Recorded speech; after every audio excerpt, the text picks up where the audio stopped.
بسم الله الرحمن الرحيم. الحمد لله رب العالمين، والصلاة والسلام على رسول الله. أما بعد، رب اشرح لي صدري ويسر لي أمري واحلل عقدة من لساني يفقه قولي. رب يسر ولا تعسر وتمم بالخير. اللهم لا سهل إلا ما جعلته سهلا وأنت تجعل الحزن إذا شئت سهلا. சகல மாணவர்களுக்கும் அஸ்ஸலாமு அலைக்கும் வரஹ்மத்துல்லாஹி வபரகாத்துஹு. எடுகேஷன் ப்ரமோஷன் சென்டர் இபிசி நிறுவனத்தின் மூலமாக கபோத்த சாதாரண தர பரீட்சைக்கு அரபு இலக்கிய நயம் பாடத்தை தெரிவு பாடமாக கொண்ட மாணவர்களுக்கு இலவசமாக நடாத்தப்பட்டு வருகின்ற இந்த வகுப்பு தொடரில் இன்றைய வகுப்பானது 5வது வகுப்பாக காணப்படுகின்றது, தரம் 11 மாணவர்களுக்கு.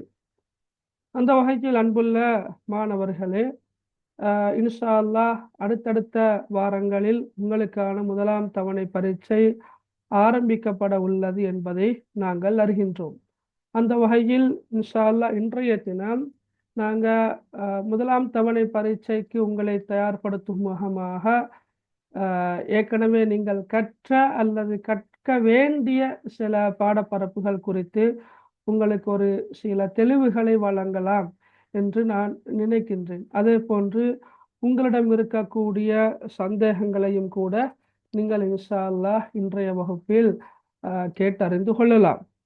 அன்புள்ள மாணவர்களே, தரம் 11 மாணவர்கள் என்ற அடிப்படையில் நீங்கள் பாடசாலைகளில் உங்களுக்கு கற்பிக்கின்ற ஆசிரியைகள் எந்த அடிப்படையில் கற்பிக்கின்றார்கள் என்பது எனக்கு தெரியாது. சில ஆசிரியர்கள் அழகு ரீதியாக கற்றுக் கொடுப்பார்கள். இன்னும் சில ஆசிரியர்கள் ஒவ்வொரு அழகிலிருந்தும் தவணையாக பிரித்து கற்றுக் கொடுத்து கொண்டு இருப்பார்கள். ஆனால் பொதுவாக ஒவ்வொரு அழகாக நீங்கள் கற்றுக்கொள்வதை விட ஒவ்வொரு அழகிலிருந்தும் நீங்கள் 3 தவணைக்கும் ஏற்ற மாதிரி கற்றுக்கொள்வது தான் மிக பொருத்தம் என்று நான் கருதுகின்றேன். உங்களுக்கும் நான் உங்களுடைய வாட்ஸ்அப் குரூப்பில் அந்த டேம், அதாவது ஸ்கீம்னா அந்த பாடத்திட்டம், ஒவ்வொரு அழகிலிருந்தும் நீங்கள் எந்த அளவு கற்றுக்கொள்ள வேண்டும் என்பது குறித்து ஒரு பிடிஎஃப் ஒன்று நான் உங்களுக்கு அனுப்பினேன். டீச்சர்ஸ் குரூப் ஒன்று இருக்குது, அந்த குரூப்ல நான் போட்டிக்கிறேன். அதாவது வடமேல் மாகாண கல்வி திணைக்களத்தினூடாக தயாரிக்கப்பட்ட அந்த ஸ்கீமின் படிதான் எங்களுடைய வகுப்பும் பெரும்பாலும் இன்ஷா அல்லாஹ் தொடர்ந்து நடைபெறும் என்ற வகையில் அந்த அடிப்படையில் தான் அந்த பிடிஎஃப் காணப்படுகின்றது என்பதையும் உங்களுக்கு அறியத்தர விரும்புகின்றேன். அன்புள்ள மாணவர்களே, நாங்கள் இன்ஷா அல்லாஹ் என்ன படிக்கணும் என்பதை நான் மிக சுருக்கமாக நான் உங்களுக்கு சொல்லிவிட்டு 2-3 எக்ஸாம் பேப்பர்களை நாங்கள் ரிவிஷனாக அல்லது ஒரு மீட்டலாக நாங்கள் இன்ஷா அல்லாஹ் பார்ப்போம். அந்த அடிப்படையில் நீங்கள் ஃபர்ஸ்ட் டைமுக்கு நீங்கள் அரபு இலக்கிய நயம், அதனுடைய வரலாறு 10ஆம் ஆண்டில் நீங்கள் ஜாஹிலியா காலம் கற்றிருப்பீர்கள். அப்போ ஜாஹிலியா காலம் என்று வரக்கொள்ள 10ஆம் ஆண்டில் வாரது இருந்தாலும் நீங்கள் 11ஆம் ஆண்டு ஃபர்ஸ்ட் டேமுக்கும் கூட 10ஆம் ஆண்டு ஜாஹிலியா காலத்தில் அரபு இலக்கியம் அல்லது அரபு கவிதைகள் எவ்வாறு காணப்பட்டன என்பது தொடர்பாக நீங்கள் கட்டாயமாக மீட்டு கொண்டு போக வேண்டும். சரி, அது கட்டாயம். ஏன்னா 10ஆம் ஆண்டை ஸ்கிப் பண்ணிட்டு 10ஆம் ஆண்டை படிக்காம 10ஆம் ஆண்டுல படித்த விஷயங்களை நீங்க மீட்டாமல் போறது பொருத்தமே இல்லை. நாங்கள் உங்களுக்கு பேப்பர் ஒன்று காட்டக்குள்ள விளங்கும். பொதுவாக அது அரபு இலக்கிய நயம் மட்டுமல்ல, எந்த ஒரு பாடமாக இருந்தாலும், இஸ்லாமாக இருக்கலாம், தமிழாக இருக்கலாம், வரலாறாக இருக்கலாம், எந்த ஒரு பாடமாக இருந்தாலும் 11ஆம் ஆண்டு ஃபர்ஸ்ட் டேர்ம் எக்ஸாமில் 10ஆம் ஆண்டுல நீங்கள் படித்த விஷயங்களை உள்ளடக்கி தான் அந்த பேப்பர் வரும் என்பதை நீங்கள் அறிவீர்கள். அந்த அடிப்படையில் நீங்கள் கட்டாயமாக 10ஆம் ஆண்டில் முதலாவது அழகாக காணப்படக்கூடிய ஜாஹிலியா காலத்தில் அரபு இலக்கியம் அல்லது அரபு கவிதைகள் எவ்வாறு காணப்பட்டன என்பதை நீங்கள் கட்டாயமாக கற்றுக்கொள்ள வேண்டும். அதே போன்று 10ஆம் ஆண்டுல படிச்சலையா ஜாஹிலியா கால கவிதைக்கின் குறிக்கோள்கள் அல்லது உள்ளடக்கங்கள் என்று படிச்சிருப்பீங்க. அல் ஃபஹ்ர், அல் ஹமாசா, அல் மதஹ், அல் ஹிஜா, அல் வசுப் அதெல்லாத்தையும் நீங்க படிக்கணும். செய்யுள் என்று வரக்குள்ள அந்த பா என்று முடிகிறது எல்லாமே செய்யுள் தான். தற்புகழ்ச்சி பா அல்லது தற்புகழ்ச்சி கவிதை, புகழ் பா அல்லது வசைப்பா அதெல்லாம் செய்யுள் வடிவிலானவை. உரைநடை வடிவிலானவை என்று வரக்குள்ள அல் ஹுதாபா, அல் அம்தால், அல் ஹிக்மா இதெல்லாம் உரைநடை வடிவிலானவைக்கான சில உதாரணங்கள். அந்த ரெண்டு வேறுபாட்டையும் நீங்க புரிந்து கொள்ள வேண்டும். அதே போன்று தரம் 11ல நீங்க சரி அல் குர்ஆன் அருளப்பட்டதன் பின்னரான காலத்தில் அரபு இலக்கியம் எவ்வாறு காணப்பட்டது, அல்லது ரசூலுல்லாவின் வருகைக்கு பின்னரான காலம், சரியா நபிகளார் காலம், நபிகளார் காலத்தில் அரபு இலக்கியம் எவ்வாறு காணப்பட்டது, அரபு கவிதைக்கு இஸ்லாம் எந்த அளவு தூரம் முக்கியத்துவம் வழங்கிச்சு என்பது தொடர்பாக நீங்க 11ஆம் ஆண்டுல படிச்சிருப்பீங்க. அதை தொடர்ந்து உமையா காலம், சரியா உமையா காலத்தில் அரபு இலக்கியம் எவ்வாறு காணப்பட்டது என்பது தொடர்பாக நீங்க படிச்சிருப்பீங்க. இன்ஷா அல்லாஹ் இந்த பகுதிகளையும் நீங்க ஃபர்ஸ்ட் டைமுக்கு சிறந்த முறையில பார்த்துட்டு போங்க. நீங்க யாராவது அப்பாசியர் காலம் எல்லாம் படிச்சுக்கிறீங்க, அந்த யூனிட்டையே முடிச்சிட்டீங்கன்னு வச்சுக்கொள்ளுங்களேன். நாங்க எங்கட வகுப்புலையும் முதலாவது வகுப்புல நாங்க இதை ஃபுல்லா படிச்சோம். அதாவது அப்பாசியர் கால அரபு இலக்கிய வரலாறு, அதே போல நவீன கால அரபு இலக்கிய வரலாறு எல்லாத்தையும் படிச்சோம். அப்படி நீங்க படிச்சிருந்தீங்கன்னு சொன்னா முழுமையாகவே நீங்க இன்ஷா அல்லாஹ் மீட்டி கொண்டு போங்க.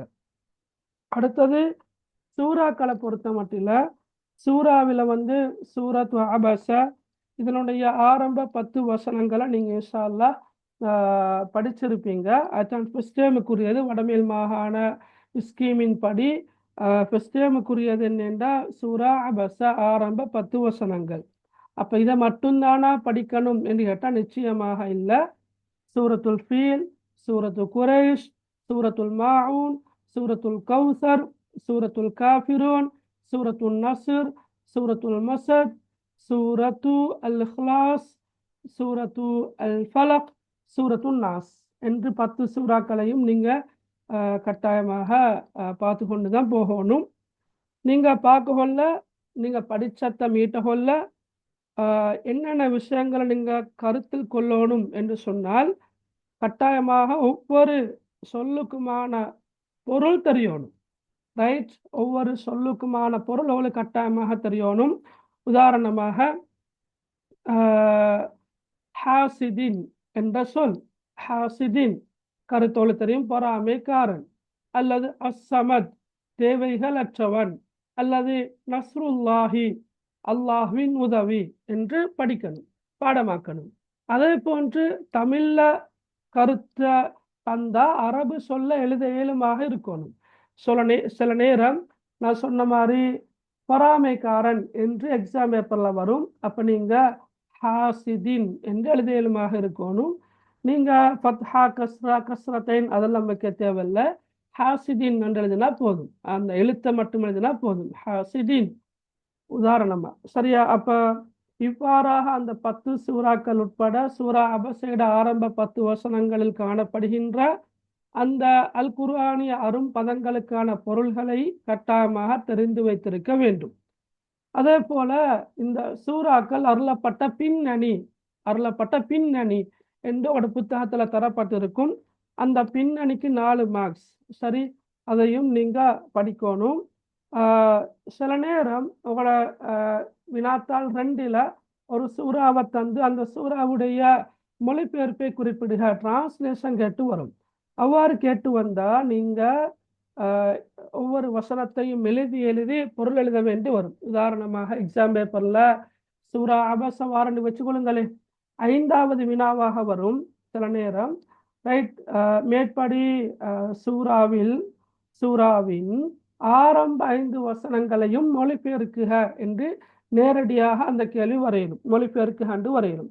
அப்ப நீங்க ஒவ்வொரு இலக்கமாக போட்டு அபஸ வதவல்ல, அப்ப கருத்து எழுதுறது, 2ஆம் வசனத்துல இலக்கத்தை போட்டு கருத்து எழுதுறது, மொழிபெயர்ப்பு. எனவே நீங்க அரும் பதங்களுக்கான பொருளை நீங்க பாடமாக்குறது போல ஒவ்வொரு வசனத்துக்குமான மொழிபெயர்ப்பையும் நீங்கள் சரியான முறையில் ஞாபகத்தில் வச்சுக்கொள்ளணும். அது லேசி கஷ்டமாக இருக்காது. நீங்கள் அரும்பதங்களுக்கான பொருள்களை தெரியுமா இருந்தால் உங்களுக்கு வசனத்தின மொழிபெயர்ப்பு என்பது மிக கடினமான ஒன்றாக இருக்காது, மிக லேசி. ரைட். அப்போ சூறாட பொருள் கட்டாயமாக தெரியணும். சில நேரம் நேரடியாக மொழிபெயர்க்குக என்று வராவிட்டாலும் கூட வரையறுக்குக என்ற சொல் வரலாம், அல்லது விளக்குக என்ற சொல் வரலாம். மேலுள்ள சூறாவை விளக்குக, ஆரம்ப இரு வசனங்களையும் விளக்குக அல்லது வரையறுக்குக என்ற அந்த சொற்கள் வரலாம். உங்களை மயக்கிறதுக்காக வேண்டி அந்த தெளிவின்மையான தெளிவற்ற சொற்களை கொண்டு வினாப்பத்திரங்கள் வரலாம். அப்படி வந்தாலும் நீங்க என்ன செய்யணும்? பொருள் எழுதினா போதும். சரியா? பொருளை எழுதினா போதும். எனவே அதை நீங்க கருத்துல கொள்ளுங்க. அடுத்தது, சூறாவில் காணப்படக்கூடிய படிப்பினைகள். குறைந்தபட்சம் நீங்க 4 படிப்பினைகளையாவது ஞாபகத்துல வச்சுக்கொள்ளணும். சரியா? 4. சில சூறாக்களை பொறுத்த மட்டும் உங்களோட புத்தகத்துல 4க்கு மேற்பட்ட படிப்பினைகள் இருக்கலாம். சில சூறாக்களுக்கு 4க்கு குறைவான படிப்பினைகள் புத்தகத்தில் இருக்கலாம். ஆனால் நீங்க எக்ஸாமுக்காக தயார்படுத்த கொள்ளவங்கள 4 படிப்பினைகள் குறைந்தபட்சம் நீங்க எழுதியே ஆகணும். சரியா? 2 குறிப்பிடுகன்னு வந்தா 2 தாராளமா எழுதினா போதும். ஆனா படிப்பினைகளை குறிப்பிடுகன்னு வந்தால் உங்களோட ஸ்கீமின் படி, புள்ளி திட்டத்தின்படி உங்களுக்கு ஒரு படிப்பினைக்கு 1 புள்ளி என்ற அடிப்படையில 4 படிப்பினைகள் நீங்கள் எழுதணும். அதே மாதிரி தான் சூறாவில் இடம்பெறக்கூடிய இலக்கிய நயம். இந்த இலக்கிய நயம் என்ற பகுதி கட்டாயம் உங்களுக்கு தெரியணும். ஏன்னா சரியா? இலக்கிய நயம் பொதுவாக நீங்க இலக்கிய நயம் எழுதக்கொள்ள சும்மா மரணமிட இலகுவான சூறா, சொற்சுருக்கம், கருத்து செறிவு என்றெல்லாம் எழுதுவீங்க. அது ஒன்றும் பிழைன்னு நான் சொல்ல வரல. அது எல்லாத்தையும் நீங்க எழுதலாம், தாராளமாக எழுதலாம். ஆனால் நீங்க மிக தெளிவாக இனங்காடக்கூடிய இலக்கிய நயங்களை எழுதிட்டு அது எழுதுறது நல்ல. ஏண்டா மரணமிட இலகுவான சூறா அல்லது மரணமிட இலகுவான சிறிய வசனங்களை கொண்ட ஒரு சூறா, அல்லது இந்த சூறாவில் காணப்படக்கூடிய வசனங்கள் சிறியனவாக இருந்தாலும் அவற்றின் கருத்துக்கள் ஆழமானதாக காணப்படுகின்றன என்று நீங்க எழுதலாம். விளங்கினா? ரைட். அதை நீங்க எல்லா சூறாக்களுக்கும் நீங்க என்ன செய்யலாம்? பொதுவாக எழுதலாம்.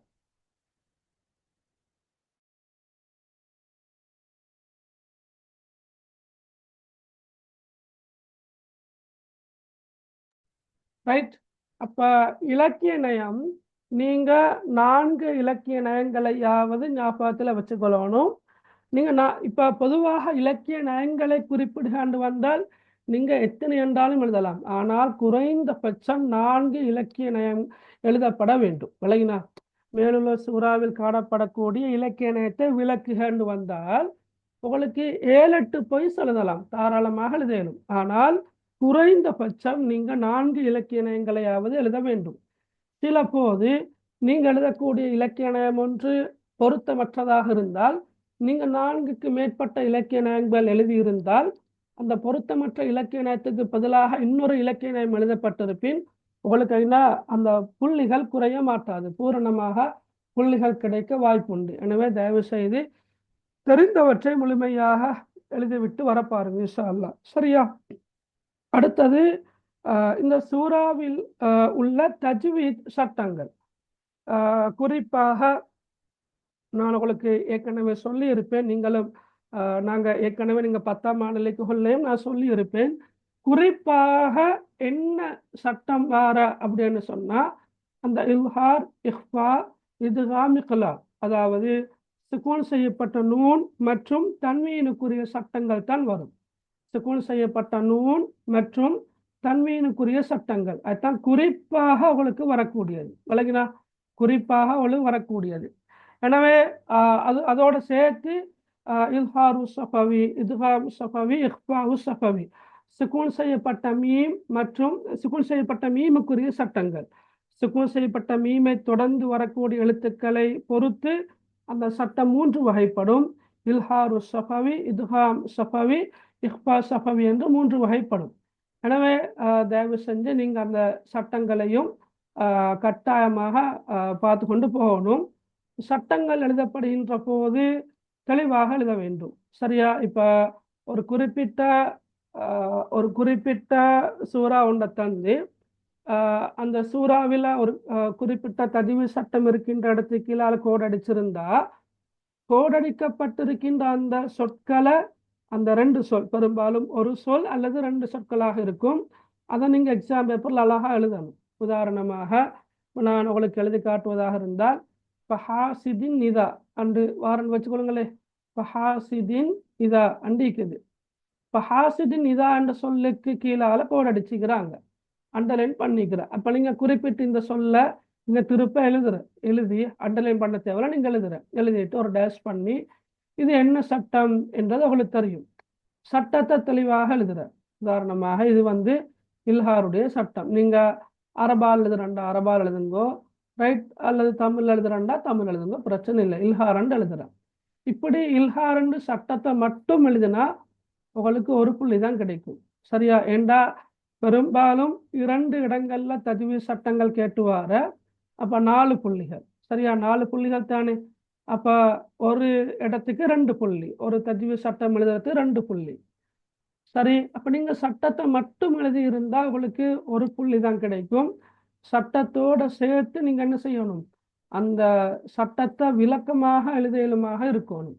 அப்ப நீங்க எழுதுற எப்படி, தன்வீனுக்கு பிறகு ஹாசிதின் இதா தானே, தன்வீனுக்கு பிறகு இல்ஹாருடைய எழுத்துக்களில் ஒன்றாகிய ஹம்சா இடம்பெற்றிருப்பதால் தன்வீனை வெளிப்படுத்தி ராகமின்றி ஓத வேண்டும் என்று விளக்கத்தை எழுதினா அடுத்த புள்ளியும் கிடைக்கும். இப்படித்தான் சரியா பார்த்தா புள்ளிகள் வழங்கப்பட வேண்டும்.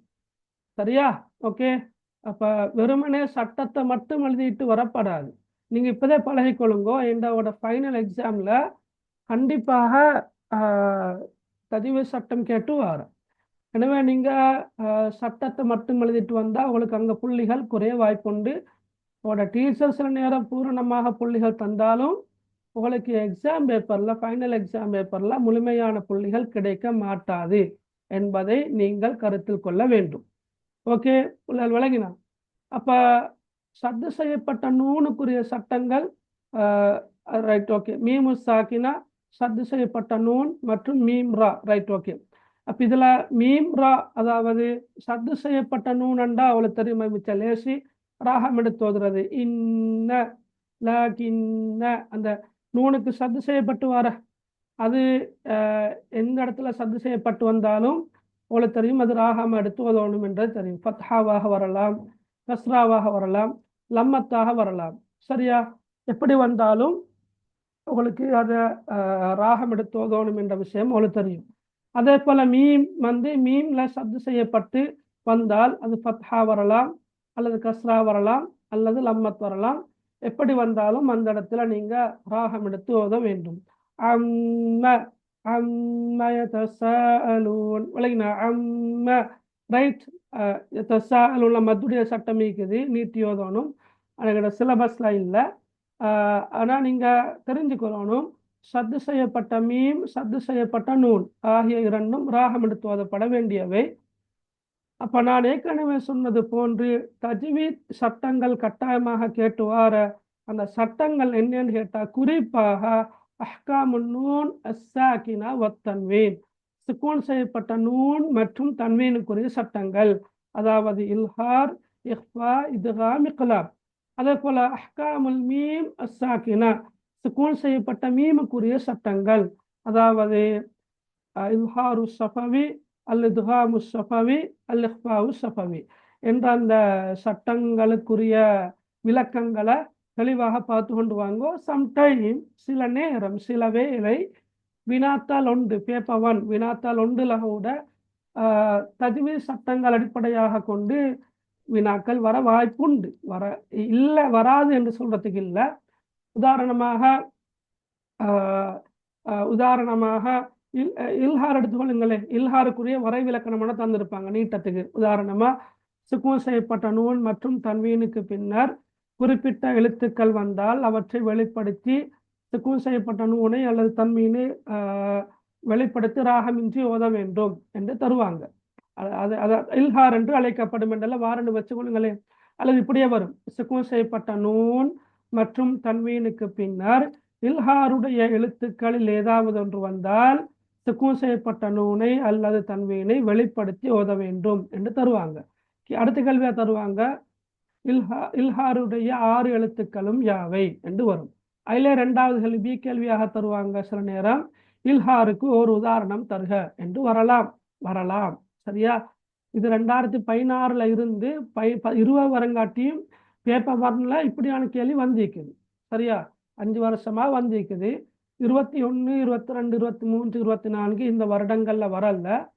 ஆனா அதுக்காக வராது என்ற நிச்சயம் இல்லை. தவணை பரீட்சை வினாத்தாள்கள்ல வரலாம். எனவே நீங்க அதற்கும் தயாராக போகணும். எனவே அந்த அடிப்படையில இல்ஹாருக்குரிய எழுத்துக்கள் யாவை, இத்காமுக்குரிய எழுத்துக்கள் யாவை, இஃபாவுக்குரிய எழுத்துக்கள் யாவை, இக்லாபுடைய எழுத்து என்ன, அவை ஒவ்வொன்றுக்குமான உதாரணம் ஒவ்வொன்று. 2 அல்ல, நீங்க படிக்கிற சூறாக்கள்லையே இருக்குது, தாராளமா இருக்குது. அதுகளை கொஞ்சம் பார்த்துட்டு பாடமாக்கிட்டு போங்க இன்ஷா அல்லாஹ். சரியா? இது சூரா. அதே நேரம் நீங்க பாருங்க, ரைட், ஹதீஸை பொறுத்த மட்டும் ஃபர்ஸ்ட் டைமுக்கு வந்து மஸலுல்லதி யுஅல்லிமுன் நாஸ் அல் கைர வ யன்ஸா நஃப்ஸஹு மிஸ்லல் ஃபதீல துபீஉ லின்னாஸி வ துஹ்ரிகு நஃப்ஸஹா. நீங்க படிச்சோ தெரியாது, மற்றவர்களுக்கு நன்மைகளை போதிக்கின்றவருக்கான உதாரணம்.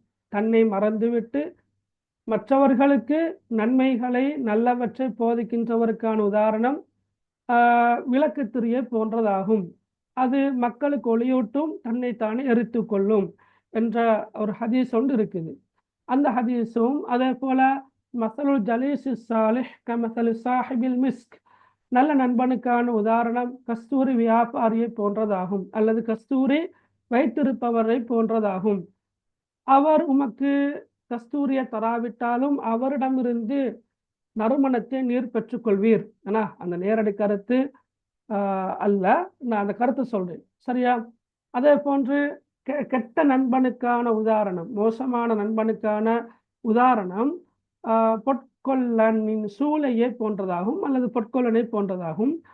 அவனிடமிருந்து அந்த கருப்பு நேரடியாக உம்மை பீடிக்காவிட்டாலும் அதனுடைய புகையாவது நிச்சயமாக என்ன செய்யும், உம்மை பீடிக்கும் என்ற கருத்துப்பட ஹதீஸ் வருது. அப்ப அந்த 2 ஹதீஸையும் நீங்க ஸ்கூல்ல படிச்சுக்கிறீங்களா இல்லையா என்று தெரியல. பெரும்பாலும் ஃபர்ஸ்ட் டைம் தவணை உண்டு என்ற அடிப்படையில் அது 2ஐயும் நீங்க பார்த்துக்கொண்டா நல்லது இன்ஷா அல்லாஹ். சரியா? ரைட். அடுத்தது தஜ்வீத் சட்டங்கள் என்று வரக்கொள்ள நீங்க இப்ப 10ஆம் ஆண்டிலேயே படிச்சிருப்பீங்க. அஹ்காமுன் நூன் அஸ்ஸாகினா வ தன்வீன், சுக்கூன் செய்யப்பட்ட நூன் மற்றும் தன்வீனுக்குரிய சட்டங்களை படிச்சிருப்பது போன்று சுக்கூன் செய்யப்பட்ட மீமுக்குரிய சட்டங்களையும் படிச்சிருப்பீங்க. அதாவது இல்ஹார் ஷஃபவி, இத்காம் ஷஃபவி, இஃபா ஷஃபவி. இருந்தாலும் 11ஆம் ஆண்டுல திரும்ப அதை நீங்க கொஞ்சம் பார்த்துக்கொள்வீங்க இன்ஷா அல்லாஹ். சத்து செய்யப்பட்ட மீம் மற்றும் சத்து செய்யப்பட்ட நூனின் சட்டம். சரி, இப்ப இந்த சட்டங்கள் குறிப்பாக நீங்க என்ன சூறாக்களை படிக்கிறீங்களோ அந்த சூறாக்கள்ல இந்த சட்டங்களை கொஞ்சம் உதாரணங்களையும் தொகுத்தெடுத்து கொள்ளுங்க.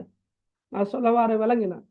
இப்ப நீங்க இல்ஹாருடைய சட்டத்தை படிச்சிருக்கிறீங்கன்னு சொன்னா சூரத்துல் ஃபீல்ல இருந்து சூரத்துல் நாஸ் வரங்காட்டி இல்ஹாருடைய சட்டம் வரக்கூடிய அந்த சொற்களை மட்டும் தொகுத்தெடுங்க.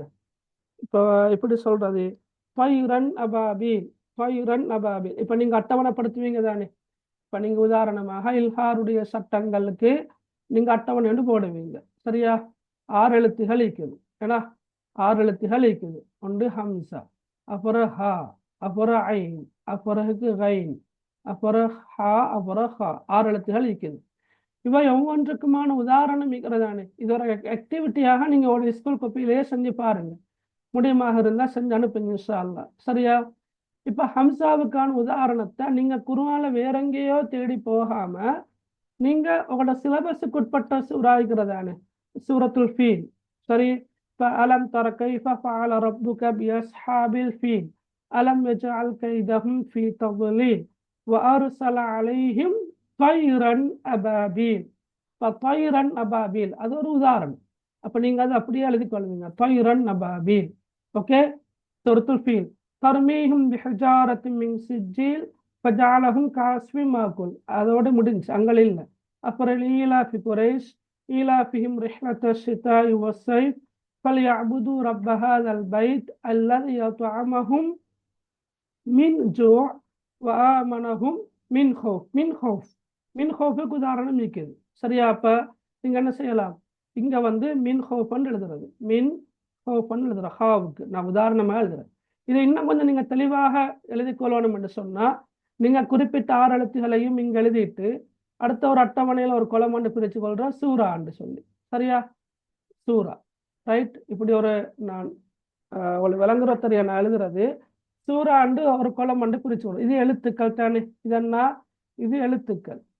சரியா? இது எழுத்துக்கள். இது சூரா.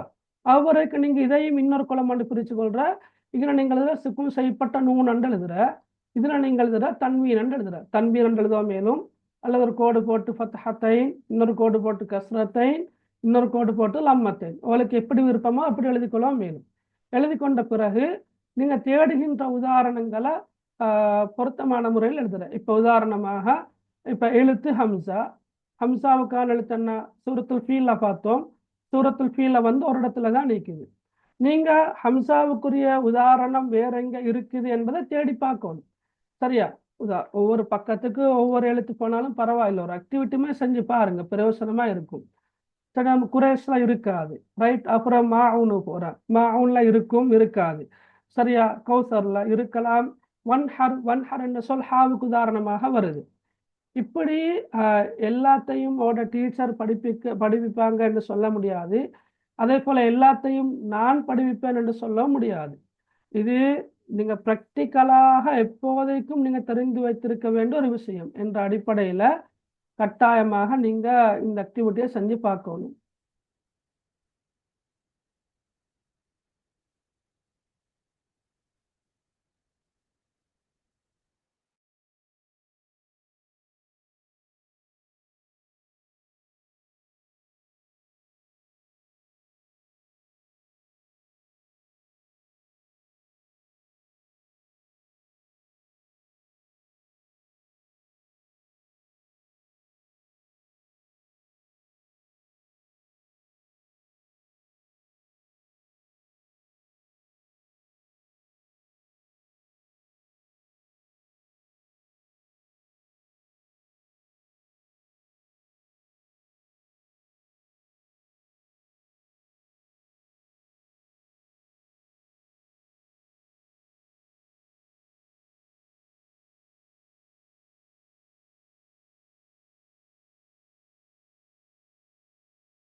ரைட்.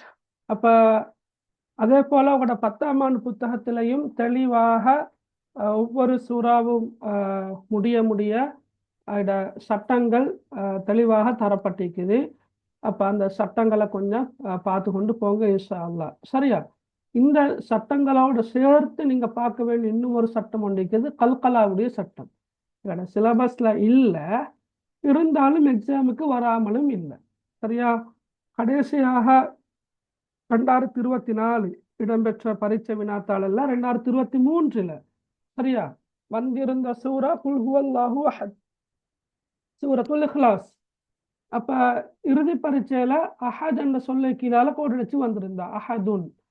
சரியா? அப்ப அஹதுன் என்ற சொல் குல் ஹுவல்லாஹு அஹத், அஹத் என்ற சொல்லில இல்ஹாரோ இத்காமோ இஹ்ஃபாவோ இக்லாபோ இல்ஹாரு சஃபவியோ இத்காம் சஃபவியோ இஹ்ஃபாவு சஃபவியோ எதுவுமே இல்லை. மாற்றமாக என்ன சட்டம் இருந்திருக்குது? கல்கலாவுடைய சட்டம். கல்கலா 2 வகைப்படும், கல்கலா குபுரா, கல்கலா சுகுரா. லேசி எழுத்துக்களை இந்த குத்துபு ஜத்துன்னு நாங்கள் சுருக்கமாக சொல்வோம்.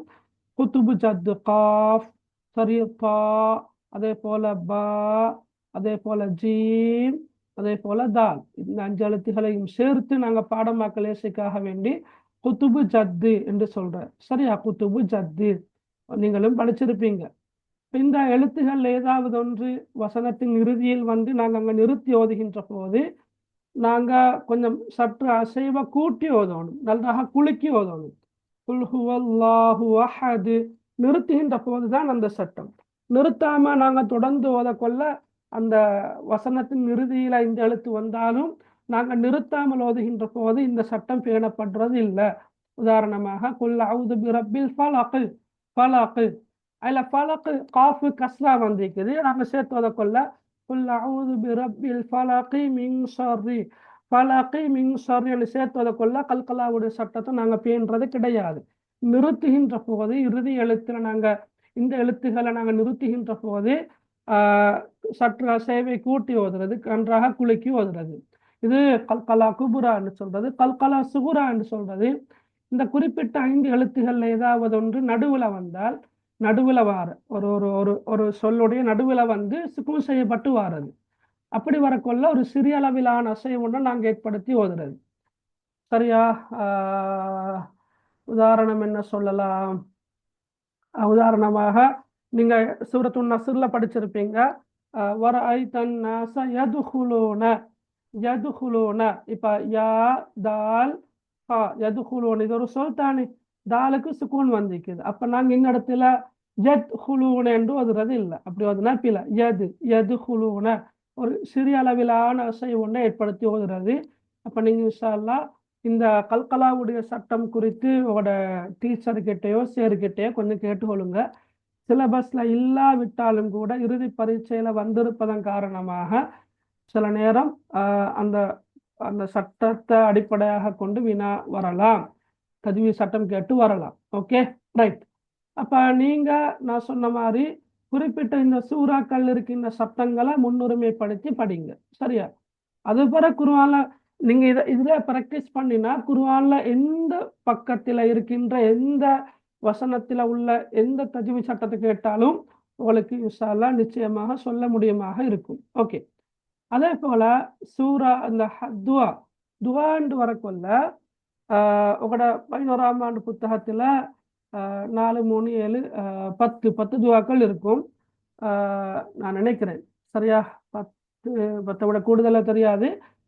அப்ப இந்த 3 துவாக்களையும் கிறிஸ்டியானுக்குள்ள துவாக்களாக நீங்க இன்ஷா அல்லாஹ் படிங்க. ஹஸ்பி அல்லாஹு லா இலாஹ இல்லாஹு அலைஹி தவக்கல்து வஹுவ ரப்புல் அர்ஷில் அலீம். அல்லாஹும்ம ஆஃபினி ஃபி பதனி, அல்லாஹும்ம ஆஃபினி ஃபி சம்இ, அல்லாஹும்ம ஆஃபினி ஃபி பஸரி, லா இலாஹ இல்லா அந்த 10ஆம் ஆண்டிலே மாறு. ஆனா 11ஆம் ஆண்டுல அந்த பகுதியோட சேர்த்து இன்னும் ஒரு பகுதி கூடுதலாக வரும். அல்லாஹும்ம இன்னி அஊது பிக மினல் குஃப்ரி வல் ஃபக்ர், அல்லாஹும்ம இன்னி அஊது பிக மின் அஸாபில் கப்ர், லா இலாஹ இல்லா அந்த. அதே போல அல்லாஹும்ம பிக அஸ்பஹ்னா வபிக அம்சைனா வபிக நஹ்யா வபிக நமூத்து வயிலைக நுஷூர் என்று வர துவா இருக்குது.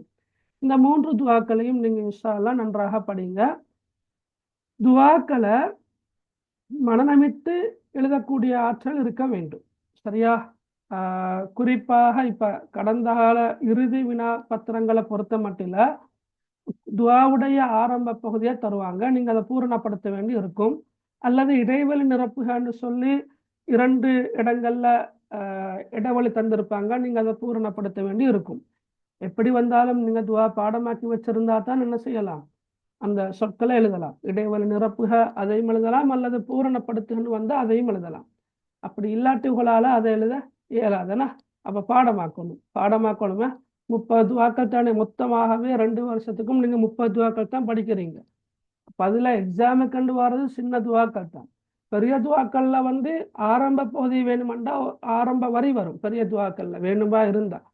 எனவே நீங்க சந்தர்ப்ப துவாக்களை பாடமாக்குறதுன்றது அது உங்களுக்கு வாழ்க்கை பூராக பயனளிக்கக்கூடிய ஒன்று. எனவே நீங்க கட்டாயமா அதை பாடமாக்கியோல பாருங்க. அதே போல துவாக்கள்ல காணப்படக்கூடிய சந்தர்ப்பங்கள். சரியா? இப்ப துவாக்கள்ல காணப்படக்கூடிய சந்தர்ப்பங்கள் அல்ல, துவாக்களே சந்தர்ப்பம். சரியா? ஒவ்வொரு ஒவ்வொரு துவாவையும் நாங்க என்னென்ன சந்தர்ப்பங்கள் ஓதுற என்றதை ஞாபகம் வச்சுக்கொள்ளணும். ரைட்? இப்ப இங்க நீங்க வந்து இந்த 3 துவாக்களை மட்டுமல்ல படிக்கணும். நீங்க 10ஆம் ஆண்டுல படிச்சிருப்பீங்கன்னா ஒரு 19 துவா அல்லது 20 துவாக்களை படிச்சிருப்பீங்க.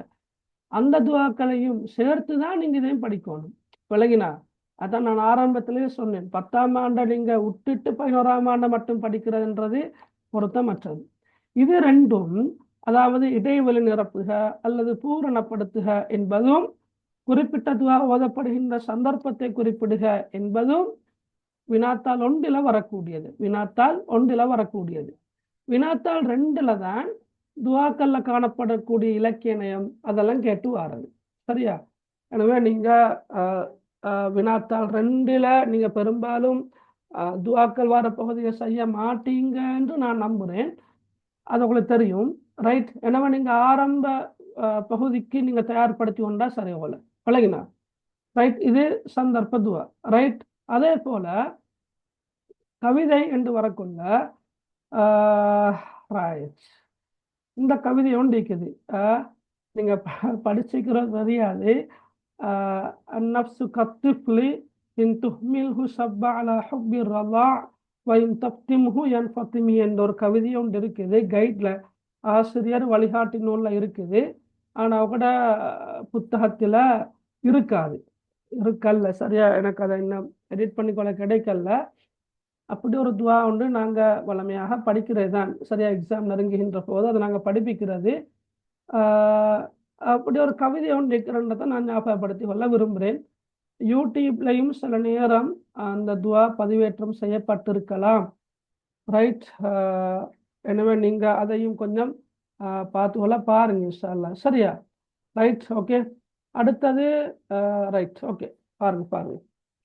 அடுத்தது முஸ்லிமூன் ஹைது கானல் ஹக்கு வல் அத்லு நகூன்.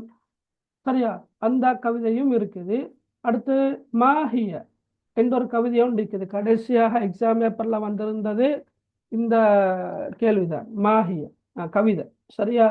மஹ்பூபத்துன் முதவ்வரத்துன் மன்ஃபூஹத்துன் முகவ்வரத்துன் என்று ஆரம்பிக்கின்ற ஒரு கவிதை ஒன்று இருக்கிற பந்து பந்தை பத்தி பேசுகின்ற கதைக்கின்ற ஒரு கவிதை. அடுத்த ஹிர்ரி ஹசனு ஷாரி என்ற ஒரு அழகான கவிதை ஒன்று இருக்குது. இந்த கவிதைகள் வந்து ஆரம்ப வினாத்தாள்ல, முதலாவது வினாத்தாள்ல இந்த 4 கவிதைகள் ஏதாவது ஒன்று வந்து அரபால விட எழுத கேட்டு வரலாம். ஒன்று. வினாத்தாள் 2லையும் இந்த கவிதைகள் 4ல் இருந்து ஏதாவது ஒன்று தந்து தமிழ்ல 5 வினாக்கள் வரும். 30 புள்ளிகள் இருக்குது. திரும்ப சொல்றேன், இந்த கவிதைகளை மட்டும்தான் படிச்சுட்டு போகணுமான்னு கேட்டா இல்ல, 10ஆம் ஆண்டு கவிதைகளையும் படிக்கணும். இந்த உரைநடைகளை மட்டும்தானா படிக்கணும்னு கேட்டா இல்ல, 10ஆம் ஆண்டு உரைநடைகளையும் சேர்த்து படிக்கணும். இந்த சூரா அபஸை மட்டும் படிச்ச போதுமானு கேட்டால் நிச்சயமாக இல்ல, 10ஆம் ஆண்டு சூறாக்களையும் சேர்த்து தான் படிக்கணும். சரியா? அத்தனை மீட்டல். ஒவ்வொரு பரீட்சையும் வைக்கிற நோக்கம் என்ன? நீங்க படிச்சத்தை மீட்டு கொள்வதற்கான சந்தர்ப்பமாகத்தான் நீங்க பரீட்சையை பார்க்கணும். எனவே நீங்க ஃபைனல் எக்ஸாம் பேப்பர்ல 10ஆம் ஆண்டு சேர்த்து தான் எடுக்கிறதாக இருந்தால் 11ஆம் ஆண்டு வந்த பிறகு 11ஆம் ஆண்டுல எடுக்கக்கூடிய எக்ஸாம்ல வந்து, அதாவது டேர்ம் எக்ஸாமுகள்ல 10ஆம் ஆண்டையும் சேர்த்து தான் நீங்க என்ன செய்யணும்? படிக்கணும். விளங்கினா சில பேர் சில நேரம் இந்த சூறா வரும், இந்த கவிதை வரும், இந்த ஹதீஸ் வரும், இந்த உரைநடை வரும் என்று உங்களுக்கு சொல்லி தந்தாலும் கூட அது அது அது ஃபைனல் எக்ஸாமுக்கு அது செல்லுபடியாகாது. ஏன்னா டேர்ம் எக்ஸாம் பேப்பரில் உங்களுக்கு இந்த சூறாவை நீங்கள் படிங்க, இந்த ஹதீஸை படிங்க, இந்த உரைநடையை படிங்க என்று சில நேரம் உங்களை வழிப்படுத்தினாலும் கூட அதே சூறா, அதே ஹதீஸ், அதே கவிதை, அதே உரைநடை எக்ஸாமுக்கு வந்து நீங்கள் 95, 98, 99 எடுத்தாலும் வேலை இல்லை. அதே அளவு உங்களுக்கு எடுக்கலுமா இருந்தால் பரவாயில்ல ஃபைனல் எக்ஸாமில். அது அப்படி சொல்லி புள்ளிகள் எடுக்கிறது அர்த்தமற்றது. எனவே நீங்கள் முழுமையாக நீங்கள் தயாராகி கொள்ளணும் இன்ஷா அல்லாஹ். சரி, அடுத்தது உரை பகுதியை பொறுத்த மட்டும் ரைட். உரை பகுதியெல்லாம் கதையா? கதை. அதை அரபு கதை என்று சொல்வார்கள். பாருங்க, நீங்கள் ஸ்கீம்ல பாருங்க, அரபு கதை என்று சொல்வார்கள். அரபு பந்தி, பந்தி மேலுள்ள பந்தியிலிருந்து என்று சொல்வார்கள். பந்தி பந்தி அல்லது கீழுள்ள பந்தியை வாசித்து என்று சொல்வார்கள், அல்லது உரைநடை. ரெண்டு எல்லாம் ஒன்று தானே, சரியா? அப்போ நீங்கள் ஃபர்ஸ்ட் டைம் படிக்க வேண்டியதுன்னா அலம் யோமின் ஃபி ஹயாத்தி அதுவும் எஜிபு அல்லா அன்சா, இந்த ரெண்டு உரைப்பகுதியையும் நீங்கள் படிக்கணும். இந்த ரெண்டு உரைப்பகுதியும் தான் இறுதியாக இடம்பெற்ற எக்ஸாம் பேப்பரில் வந்திருந்தது 2024. உரைநடை, கவிதை, அது ரெண்டும் ஆக முக்கியம். அது ரெண்டுலையும் 30 மார்க்ஸ் இருக்குது. ஏன்னா ரைட், ஓகே. அப்போ கட்டாயமாக நீங்கள் படித்து கொள்ள வேண்டியது. அப்போ சில நேரம் இப்போ இந்த வருஷத்தை பொறுத்த மட்டும் இல்லை, இந்த ரெண்டு உரைநடைகளும் உங்களுக்கு வர வாய்ப்பு இல்லை என்றால் வாய்ப்பு இல்லைன்னு நான் நினைக்கிறேன். இப்போ கடைசியாக செமினாரில் வந்து நானும் தயாரித்த முதல் பேப்பரில் இந்த ரெண்டு உரைநடைகளையும் தான் 2 கேள்விகளாக போட்டு வழங்கப்படுத்தி டிஸ்கஷன் செஞ்சு எல்லாமே செஞ்சது. அல்ஹம்துலில்லாஹ் அதே மாதிரி வந்திருந்துச்சு. சரியா? ரைட். அப்போ பாப்பமோட இனி அது ரைட், ஓகே. அப்போ கூட நீங்கள் எக்ஸாமுக்கு போகிற நேரம் இன்ஷா அல்லாஹ் நாங்கள் அந்த டைமில் பார்ப்போம். ஏன்னா எப்படி கேள்விகள் வரலாம் என்ற ஒரு ஊகம் தான், இந்த என்ன சொல்கிறது, கெஸ்ஸிங் தான். விளங்கினா வரவும் மேலும் வராமலிக்கும் மேலும். ரைட். அப்போ இதில் பாருங்க, வினாத்தாள் ஒன்றில் ஏதாவது ஒரு உரைநடை தரப்பட்டு அதிலிருந்து அரபு மொழி மூலம் 5 வினாக்கள் கேட்கப்படும். அதற்கு அரபு மொழி மூலம் விடையளிக்க வேண்டும். அப்போ தமிழில் எழுத இயலாது, சரி, அரபால் தான் விடை எழுதணும். அதே போல் வினாத்தாள் 2ல் 5 வினாக்கள் கேட்கப்படும். அதற்கு விரும்பிய மொழி மூலம் விடையளித்த வினாத்தாள் 2ல். அதே போல் வினாத்தாள் 2ல் அந்த 5 வினாக்கள்ல ஒரு வினா கொண்டு வரும். சில நேரம் வரும் ஏதோ ஒரு குர்ஆன் வசனம் அல்லது ஹதீஸ் அல்லது ஏதாவது ஒரு பொருத்தமான கருத்து, அது பழமொழியாக இருக்கலாம், அல்லது ஒரு இமாமுடைய கூற்றாக இருக்கலாம், அல்லது ஒரு சஹாபியுடைய கூற்றாக இருக்கலாம், அல்லது ஒரு குர்ஆன் வசனமாக, அல்லது ரசூலுல்லாஹ்வுடைய ஒரு ஹதீஸாக இருக்கலாம். பெரும்பாலும் பொருளை தருவாங்க. அப்படி ஒன்றை தந்து அந்த ஹதீஸுக்கும் இந்த கதைக்கும் என்ன பொருத்தம் இருக்குது, அல்லது அந்த குர்ஆன் வசனத்துக்கும் தரப்பட்டிருக்கின்ற கதைக்கும் என்ன பொருத்தப்பாடு இருக்குது, அல்லது அந்த இமாமுடைய கூற்றுக்கும் தரப்பட்டிருக்கின்ற இந்த கதைக்கும் என்ன சம்பந்தம் இருக்குது என்பதை நீங்கள் எழுத வேண்டி இருக்கும். அப்படி ஒரு வினா ஒன்று வருது, வளமையாக ஃபைனல் எக்ஸாம் பேப்பரில் வருது. எனவே நீங்கள் அப்படி எழுதியும் பழகிக்கொள்ளணும் இன்ஷா அல்லாஹ். அதே போல் அரபு பழமொழிகள் பெரும்பாலும் நாங்கள் கிளாஸ்லையும் படிப்பிக்கிறது மிக குறைவு. ஸ்கூல்லையும் உங்களை படிப்பிச்சிருப்பாங்களா இல்லையான்னு தெரியல. எதுக்கும் நீங்கள் பாருங்கள், சரியா? மஞ்சத வஜத மையஸ்ரா உஷௌக லா யஹ்சுது பிஹில் ஐனம், இது பழமொழி. ரைட். கடைசியாக அரபு தமிழ். அரபு தமிழ் இலக்கியம், சரி. அரபு தமிழ் மொழி மூலம் இயற்றப்பட்ட சில இலக்கிய படைப்புகளை தெரிவு செய்தல். அதாவது ரசூல் மாலை, மீசான் மாலை, நூறு மசாலா, முனாஜாத் மாளிகை என்று இது இந்த செய்யுள்களில் வந்திருக்கின்ற சில செய்யுளடிகள் அவளுக்கு தரப்பட்டிருக்குது. உதாரணமாக இப்போ கடந்த 2 வருடங்களாக கேட்டு வர ஒரு வினா ஒன்று இருக்குது. என்னென்றா 2 வரிகளை தருவாங்க. கடந்த 2 வருடங்களாக 2 வரிகளை தந்து அது அரபு தமிழ்ல எழுதுங்க என்று சொல்லி ஒரு கேள்வி வார. 2வது கேள்வி வார, மேற்படி செய்யுள் வரிகள் காணப்படக்கூடிய இலக்கியத்தை குறிப்பிடுக என்று வார. அது 2 வருஷமா வருது. எனவே நீங்க ஏதோ ஒரு வகையில் அதை கொஞ்சம் ஞாபகத்தில் வச்சுக்கொள்ள பாருங்க இன்ஷா அல்லாஹ். சரியா? ரைட். அப்போ இது ஃபர்ஸ்ட் டைமுக்குரியது. இது அல்லாமல் நீங்கள் 10ஆம் ஆண்டிலையும் அரபு தமிழ் சம்பந்தமாக நிறைய படிச்சிருப்பீங்க. அது எல்லாத்தையும் 11ஆம் ஆண்டு ஃபர்ஸ்ட் டேர்முக்கும் நீங்கள் பார்த்து கொண்டு தான் போக வேண்டும். சரி, விலங்கினா எல்லாருக்கும்.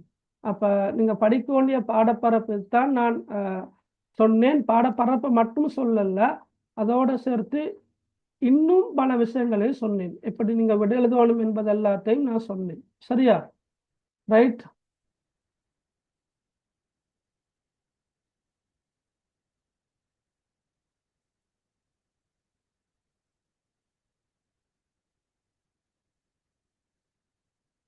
ஓ, அது 10ஆம் ஆண்டு சூறாக்களை முழுமையாக படிக்கிறதோட 11ஆம் ஆண்டு சூறாக்கள்ல சூரா அபஸை படிச்சு கொண்டா போதும் இன்ஷா அல்லாஹ். சரியா?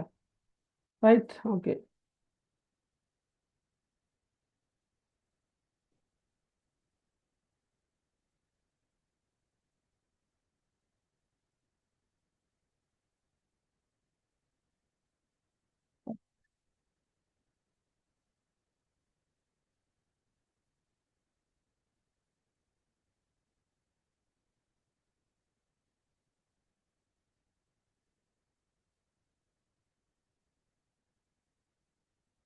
ஹைர். ஓகே ஹைர்.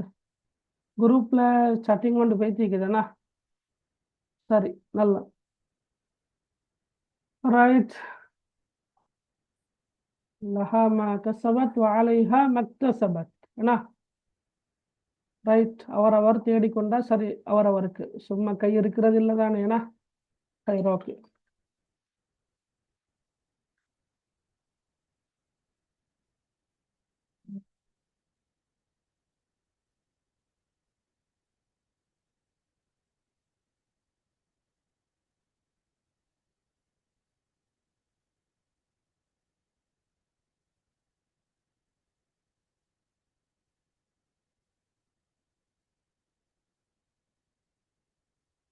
ஹலோ.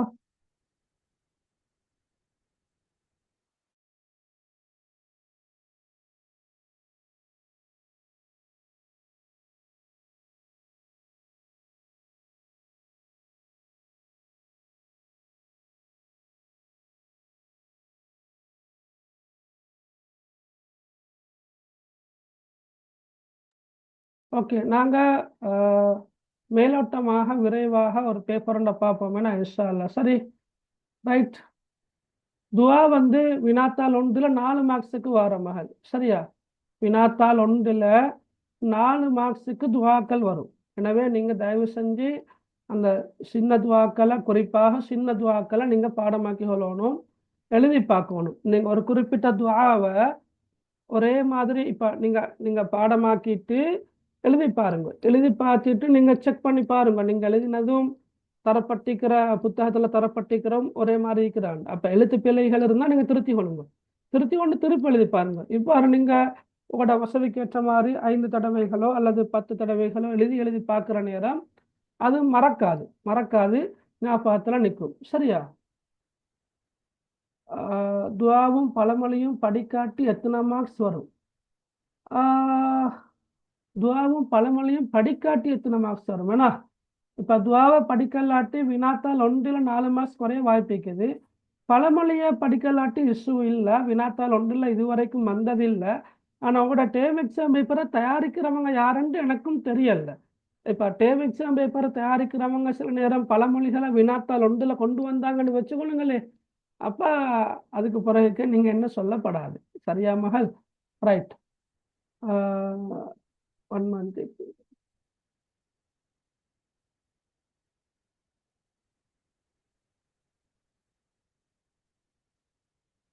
ஓகே. அரபிக் லிட்டுக்கு சேஞ்ச் ஆகி ஒன்லி 1 மந்த். எனக்கு கொஞ்சம் பயமாக இருக்குது. ஏன்னா நெக்ஸ்ட் வீக் எக்ஸாம் கிரேட் 10 ஃபுல்லாக எனக்கு கவர் பண்ண முடியலை. எனக்கு மார்க்ஸ் 75க்கு மேலே எடுக்கலுமாகுமான்னு கேட்டுக்கிறீங்க. மகள் நீங்கள் ஒன்று ஒரி பண்ணவான மிஸ்ஸால் எடுக்கலாம். சரி, எடுக்கலாம்னு நான் நம்புகிறேன். உங்களோட முயற்சியை பொறுத்து இருக்குது மகள். நீங்கள் வேணுமென்றால் கொஞ்சம் யூடியூப்பை உங்களுக்கு சப்போர்ட்டு வச்சுக்கொள்ளுங்க. எடுகேஷன் ப்ரமோஷன் சென்டர் என்ற ஒரு யூடியூப் ஒன்று இருக்குது. டிபிஎஸ்சியோட உத்தியோகபூர்வ யூடியூப் சேனல் ஒன்று இருக்குது. அந்த சேனலுக்கூடாக உங்களுக்கு என்ன பாடங்கள் விளங்கலாட்டியும் நீங்கள் அதில் கொஞ்சம் சர்ச் பண்ணினா உங்களுக்கு கிடைக்கும். கடந்த வகுப்புகளில் நடைபெற்ற ரெக்கார்டிங்ஸ் எல்லாம் இருக்குது. கொஞ்சம் ட்ரை பண்ணி பாருங்க இன்ஷா அல்லாஹ். சரியா மகள்? ரைட். கவிதைக்கு வந்து வினாத்தாள் ஒன்றில் 5 கேள்விகள் வாரதானே மகள்? அது கட்டாயம் நீங்கள் அரபால விடை எழுதி ஆகணும். எனவே கவிதைக்கு வார மார்க்ஸ் வந்து அங்கே வினாத்தாள் ஒன்றில் 10 மார்க்ஸ் இருக்குது. ஒரு வினாவுக்கு 2 புள்ளிகள். வினாத்தாள் 2ல் 5 வினாக்களுக்கு வரும் 20 மார்க்ஸ். அப்போ 20 10 எத்தனை 30. வினாத்தாள் 2 பொறுத்த மட்டும் நீங்கள் கவிதையைத்தான் எழுதணுமென்று இல்லை. கவிதை அல்லது உரைநடை 2ல் ஏதாவது ஒன்றை நீங்கள் எழுதலாம், சாய்ஸில் விடலாம். ஆனால் வினாத்தாள் 1ல் கவிதைக்கும் அரபால விட எழுதுகிற 5 வினாக்கள் வார கட்டாயம் எழுதணும். உரைநடைக்கும் அரபால கட்டாயம் எழுத வேண்டிய 5 வினாக்கள் வார அதை நீங்கள் எழுதணும். அதில் அவ்வளோ சாய்ஸ் இல்லை. சரியா? லாஸ்ட்டாக நடந்த ஓலவல் பேப்பர் இருந்துச்சு தான், அதை மிஸ் பண்ணிட்டேன். பார்ப்போம். ரைட். பாஸ் பேப்பர் இருக்குது. உங்களுக்கு ஒப்பரண்டு போகிறேன். இப்போ நீங்கள் 7 மண்டா நீங்கள் எடுத்து வர பாருங்கள் இன்ஷா அல்லாஹ். 10க்கு மேலே நீங்கள் எடுப்பீங்களாக இருந்தால் 40% டிஸ்கவுண்ட் ஒன்று போகுது. 40%. Arabic literature pass paper book வந்து 570 ரூபா. சரியா? Book the price. ஆனால் அந்த 40% டிஸ்கவுண்ட் இருக்கிறதால உங்களுக்கு 342 ரூபா கிடைக்கலாம். நான் நினைக்கிறேன் கிட்டத்தட்ட 230 ரூபா குறைவு. ஆனால் 10க்கு மேலே நீங்கள் பர்ச்சேஸ் பண்ணணும். அப்படி ஒரு கண்டிஷன் போட்டுக்கிறாங்க. 2024ஆம் ஆண்டு பேப்பர் மட்டும்தான் இல்லாது, 2016ஆம் ஆண்டும் இல்லை. அது பிரச்சனை இல்லை. சரியா? அதாவது சிலபஸ் ஒன்று தான். 2016, 17, 18, 19, 20 இந்த 5 வருடங்களும் வந்த பேப்பர் வந்து மிச்ச லேசும் தான். ஒரு ஒரு ஒரு நீங்கள் பார்த்துருப்பீங்க. அது ஒரு விதம். 21லிருந்து வரக்கூடிய பேப்பர்கள் இன்னொரு விதம். ஆனால் சிலபஸ் மாறல. அப்போ 2024க்குரிய பாஸ் பேப்பர் மட்டும்தான் பெரும்பாலும் இருக்காது. ரைட். இப்போ நீங்கள் எடுத்து பர்ச்சேஸ் பண்ணுறீங்களாக இருந்தால் ரைட். ஆனால் உங்களுக்கு என்ன செய்யலாம், நீங்கள் சேர்ந்து ஒரு 10 பேர் சேர்ந்து நீங்கள் அதை வாங்கி கொள்ளலாம். பிரச்சனை அவ்வளோ லேசாக எடுத்துக்கொள்ளும். 342 ரூபான்றது மிச்சம் மலிவாக கிடைக்கிறது இல்லையா? வினாக்களோட விடைகளோட இருக்கும். Right. Okay. July 2 provincial exam என்ன எந்த டைம் வரைக்கும் எக்ஸாம் வரும் அது தெரியல மகன். நீங்கள் கொஞ்சம் டீச்சரை கண்டக்ட் பண்ணுங்க. நீங்கள் என்ன ப்ரொவின்ஷியல் தெரியாது, நீங்கள் என்ன ப்ரொவின்ஷியல் தெரியாது, தெரியல. கொஞ்சம் கண்டக்ட் பண்ணுங்க. ரைட். எங்களோட ஸ்கூலில் கவிதை படிப்பிச்சு தரல. கிரேட் 10 and 11 அப்படி போக இயலாது. எக்ஸாமுக்கு படித்து கொண்டு தான் போகணும். கொஞ்சம் மகள் யூஸ்ரா நீங்கள் பேசுகிறதெல்லாம் என்ன கண்டக்ட் பண்ணுங்க. சரியா? ரைட். நான் இன்றைக்கு தான் ஜாயின் ஆகினேன். கொஞ்சம் பயமாக்கி எக்ஸாம் நினைக்க பார்க்கலாம். ரைட். ஓகே. சார் இல்லாமல் சார் எப்படி எடுக்கு இல்லை. அந்த 10 புக்ஸையும் என்னக்கிட்ட ஆர்டர் பண்ணோமே பிரச்சனை இல்லை. கண்டக்ட் பண்ணுங்க. இல்லாட்டி நீங்கள் டிரெக்டாக புக் ஹவுஸு கூடாகவே எடுக்க மேலுமா. பாஸ் பேப்பர் என்பது நடந்த ஓலவல் பேப்பர் தான். சரி. ரைட். ஓகே. நாங்கள் கொஞ்சம் பேப்பரை பார்ப்போமே. ரைட். ஓகே. அந்நப்சு கத்துஃப்லி என்றது புக்கில் இல்லையா? கவிதை இல்லை மகள் அஷ்ரிஃபா. புக்கில் இல்லை கவிதை. ரைட். ஆனால் சிலபஸில் இருக்குது. சரியா?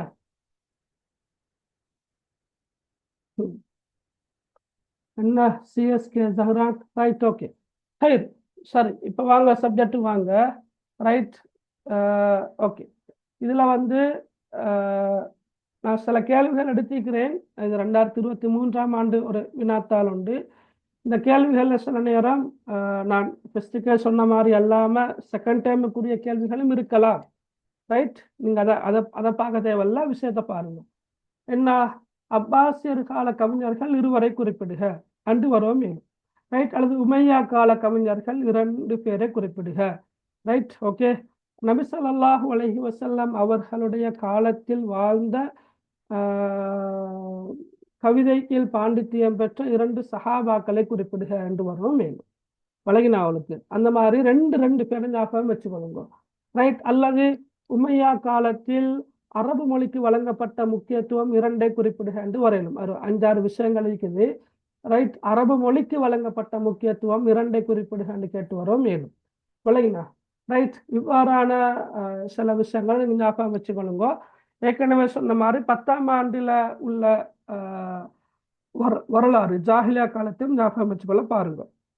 ரைட், அடுத்தது பாருங்க, கொஞ்சம் பண்ணீங்க. ரைட், உங்களை விட சொல்றது சந்தர்ப்பம் தாரேன். ரைட், ஓகே ஓகே, பாருங்க. நபி ஸல்லல்லாஹு ரைட், முதலாவது கேள்விக்கு விட தெரிஞ்சவங்க சொல்லுங்க பார்க்க. அப்பாசியர் கால கவிஞர்கள் 2 குறிப்பிடுக. யாரும் விட தெரியும்? அப்பாசியர் கால கவிஞர்கள் 2 பேர். அபு நவாஸ். Abu Nawas. அடுத்தது நுதம் பின் இயாஸ். Okay, Abu Nawas. Abbas ibn Ahnaf. Yes, அப்ப நிறைய பேர்ட்ட பேர் இருக்கிறேன்னா அதுல அபு நவாஸ் லேசா ஞாபகம் வச்சுக்கொள்ளலுமாண்ணா. அபு நவாஸ். அடுத்த யாரு? முத்தி இப்னு இயாஸ்.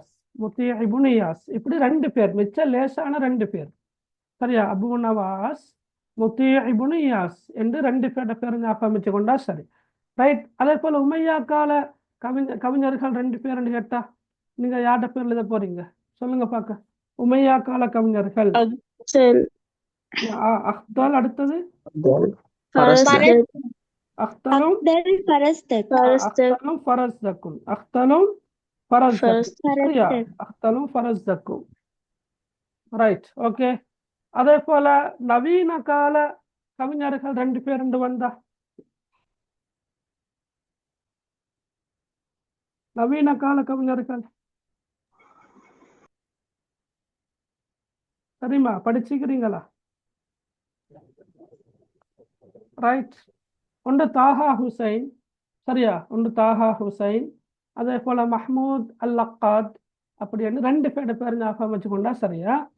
ஜாஹிலியா காலம் 2 பேர் சொல்லுங்க. ஜாஹிலியா காலம். லபீத் இப்னு ரபியா.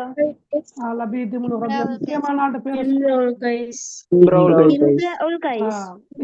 கைஸ். சரியா? தர்ஃபத் இப்னு அப்த். தர்ஃபத் இப்னு அப்த். விளங்கல்ல என்ன மகள்? விளங்கல்ல. ஓகே, தர்ஃபத் இப்னு அப்த், இம்ருல் கைஸ் என்று அந்த 2 பேரோட பேரை பாடமாக்கி கொண்டா போதும். அம்ர் இப்னு குல்சூம். அம்ர் இப்னு குல்சூம். சரி, ஓகே. ரபியா. லபீத் இப்னு ரபியா. நபி ஸல்லல்லாஹு அலைஹி வஸல்லம் அவர்களை புகழ்ந்து பாடப்பட்ட பான சுஆத் யாரால் தொகுக்கப்பட்டது? யாரால் தொகுக்கப்பட்டது? கஅப் இப்னு சுஹைர். ரைட், இப்ப நபி ஸல்லல்லாஹு அலைஹி வஸல்லம் அவர்களுடைய காலத்தில் காணப்பட்ட கவிஞர்கள் 2 பேரோட பேரு சொல்லுங்க பார்க்க. கவிஞர்கள் 2 பேரோட பேரு. ஹஸ்ஸான் பின் சாபித். ஹஸ்ஸான் பின் சாபித். கஃப் இப்னு சுஹைர். ஓகே, வேற யார்ட்டையாவது பேர் தெரியுமா அவங்களுக்கு? கஃப் இப்னு மாலிக். கஅப் இப்னு மாலிக். வேற? அபு மூசா. முடிங்க பாக்க. அபு மூசா. சார் புக்ல இந்த 3 பேரும் தான் சார் தந்திருக்கு. நான் சும்மா கேட்கிறேன் உங்கள்கிட்ட. புக் அல்லாத வேற யார்கிட்ட தெரியுமான்னு கேட்கிறேன். அபு மூசா அல் அஷ்அரி ரலியல்லாஹு அன்ஹு. ரைட், ஒரு இஸ்லாம் புத்தகத்துல வார அபு மூசா அல் அஷ்அரி ரலியல்லாஹு அன்ஹு அவங்களோட பேரு வார. அப்துல்லா இப்னு ரவாஹா. நீங்க இஸ்லாம் புக்ல படிக்கலையா இதெல்லாம்? படிச்சேன் சார். இது வாரதானே? அபு மூசா அல் அஷ்அரி பேரு வாரா? ஓம் சார் ஈக்கி சார்.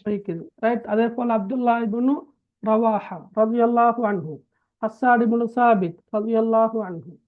ரைட், அதே போல கஅப் இப்னு மாலிக், கஅப் இப்னு ஸுஹைர் போன்றவர்களோட பேரை சொல்லலாம். அடுத்த பாருங்க, பின்வரும் சொற்றொடர்களுக்கு அல் குர்ஆனில் குறிப்பிடப்பட்டுள்ள அரும்பதங்களை எழுதுக என்று வந்திருக்குது.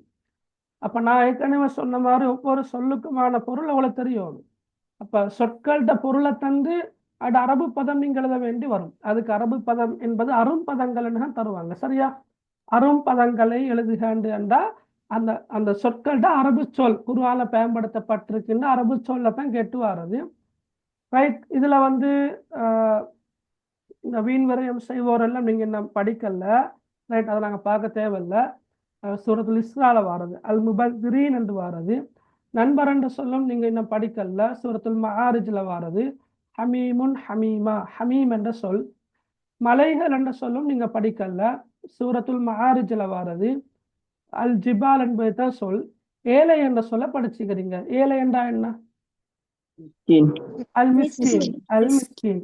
அப்ப நீங்க விட எழுத கொள்ள புள்ளகள் அல் ஃபகீர் குர்ஆன்ல இல்ல, ரைட்? இருக்குது, அல் ஃபுகரான்னு தான் இருக்குது, அல் ஃபகீர் இருக்குதான்னு தெரியல. நீங்க அந்த ஜகாத் பெற தகுதியான 8 கூட்டத்தார்ல ஒரு கூட்டம் ஃபகீர் தானே. அப்ப ஃபகீர் என்ற சொல்லுக்கான கருத்தை நீங்க படிச்சிருப்பீங்க, ஏழை அப்படி என்று, அப்படித்தானே மகன்? சார் ஓ, ஏழைக்கு வல் மிஸ்கீன் நம்பர் தானே. அல் மிஸ்கீன், அல் மிஸ்கீன் தான்.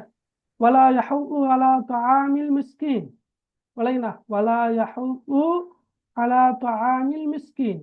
இப்போ மிஸ்கீன் என்ற சொல் தான் நீங்க எதிர்பார்க்கிறதா? ஓகே. அப்ப நீங்க, நான் உதாரணமா இப்ப இந்த சொற்கள் விடுங்களே, இதெல்லாம் நீங்க படிக்கல தானே. நீங்க 10ஆம் ஆண்டுலையும் 11ஆம் ஆண்டுலையும் படிச்சிருக்கின்ற சூறாக்கள் உள்ள சொற்களுக்கான பொருளை பாடமாக்கி கொள்ளணும், ரைட்? ஓகே. அல் அமா, அல் அமாண்டா குருடர் அல்லது கண் பார்வையற்றவர், அல் அமா. அடுத்த ஒண்ணு நீங்க படிக்கல, இதெல்லாம் சூரத்துல் மஆரிஜ்ல வாருது. நான் மேல சொன்ன விஷயங்கள்ல குறிப்பாக நீங்க இன்னொரு விஷயத்தையும் பார்க்கணும், அந்த அரபிலக்கிய உள்நடக்கம. சும்மா சொல்லுங்க பார்க்க. அல் ஃபஹர், குயிக்கா சொல்லுங்க. அல் ஃபஹர் என்ற தற்புகழ்ச்சி கவிதை. தற்புகழ்ச்சி கவிதை. அல் மதஹ், அல் மதஹ் அல்லது புகழ்பா. அர் ரஸா என்ற ரஸாண்டா இரங்கற்பா. அல் ஹிஜா என்ற அல் ஹமாசாண்டா ரைட். அல் வஸ்ஃபண்டா ஓகே. அல் கஸலண்டா காதற்பாக்கள். அல் ஹம்ரியாண்டா உரைகள் இல்ல, அல் ஹம்ரியா, அல் ஹம்ரியாண்டா போதைப் பொருள் தொடர்பாக பாடப்பட்டவைகள், சரியா? பாடப்பட்டவைகள். அல் ஹிதாபாண்டா உரைகள், அது செய்யுள் அல்ல, அது உரைநடை வடிவிலானவை. அல் அம்சாலண்டா பழமொழிகள். அல் ஹிக்மாண்டா ஞான உரைகள், சரியா? Right, okay. அடுத்த பாருங்க, ஹதீஸ். அப்ப ஹதீஸ் நீங்க 10ஆம் ஆண்டுல 6 ஹதீஸ் படிச்சிருப்பீங்க, 11ஆம் ஆண்டுல 2 ஹதீஸ்களை படிக்கணும். ஓகே, நான் காட்டின மாதிரி. பைலா ஒரு ஹதீஸ் என்ன? இன்னல்லதி லைஸ ஃபீ ஜௌஃபிஹி ஷைஉம் மினல் குர்ஆனி கல் பைத்தில் ஹரீப். ஹரக்கத்து பெரும்பாலும் உங்களோட எக்ஸாம் பேப்பர்ல இருக்காது, சூறாவுக்கு இருக்கும். சூறாவை தந்துதானே கேட்டு பொருள் அந்த கேள்வி கேட்டு வாரது. ஆனா மற்ற இடங்கள்ல, அதாவது ஹதீஸோ அல்லது துஆவோ அல்லது உரைநடையோ அல்லது கவிதையோ பெரும்பாலும் இருக்காது, சரியா? பெரும்பாலும் இருக்காது. இதுக்கு சொல்லுங்க பார்க்க. இன்னல்லதி லைஸ ஃபீ ஜௌஃபிஹி ஷைஉம் மினல் குர்ஆனி கல் பைத்தில் ஹரீப். இந்த ஹதீஸில் காணப்படக்கூடிய உவமானம் என்ன? உவமானம் என்ன? என்ன உவமானம் சொல்லுங்க பார்க்க. படிச்சா இந்த ஹதீஸ? பாலடைந்த வீடு. உவமேயம் என்ன? குர்ஆனுடைய ஒரு பகுதியேனும் இல்லாத உள்ளம்.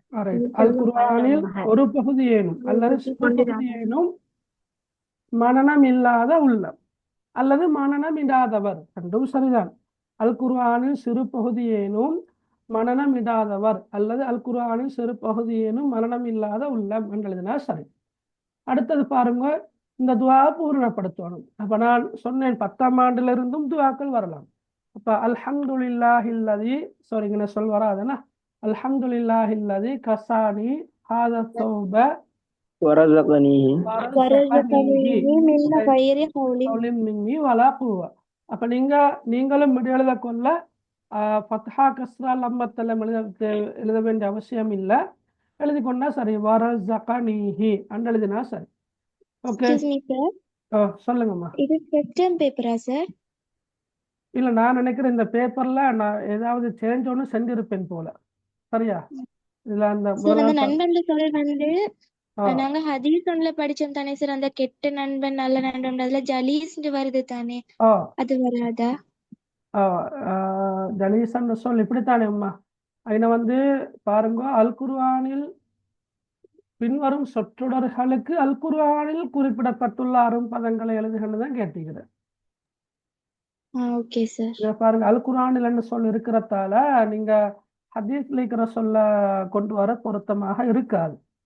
ஆனா குர்ஆன்ல உள்ள வேறொரு இடத்துல சிலபஸ், அதாவது நீங்க படிக்கிற சூறாக்கள் அல்லாத வேறொரு சூறால வர சொல்ல நிக்கிறேன்னு வச்சுக்கொள்ளுங்களேன், அதை எழுதினா பிரச்சனை இல்லை. இப்ப நீங்க படிக்கல 3ஆம் தவணை பரீட்சையில அல்லது 3ஆம் தவணையில நீங்க படிப்பீங்க சூரத்துல் இஸ்ரா. அதுல வீண் விரயம் செய்பவர்களுக்கான ஒரு சொல் ஒன்று இருக்குது, அல் முபத்திரீன் அண்டு அல் முபத்திரீன். அதே நேரம் குர்ஆன்ல வீண் விரயம் செய்பவர்களை குறிக்கின்ற இன்னொரு சொல் இருக்குது, அல் முஸ்ரிஃபீன் என்ற சொல் ஒன்று இருக்குது. அப்ப குர்ஆனை பாடமாக்கின ஒருத்தர் வந்து அல் முஸ்ரிஃபீன் என்று எழுதிக்கிறாருன்றா பிரச்சனை இல்லை.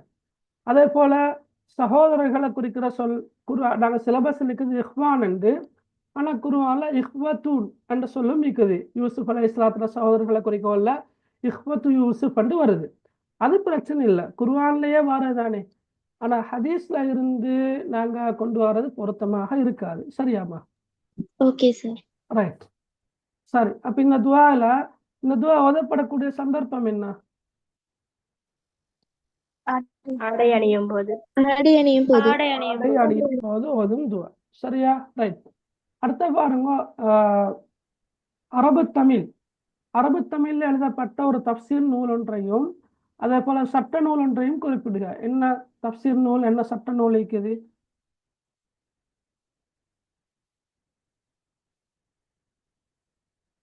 சொல்லுங்க பாக்க, தப்சீர் நூல் ஒன்று சொல்லுங்க. ஃபத்ஹுர் ரஹீம். ஃபத்ஹுர் ரஹீம் ஃபீ தஃப்சீரில் குர்ஆனில் கரீம். ஃபீ தஃப்சீரில் குர்ஆனில் கரீம்.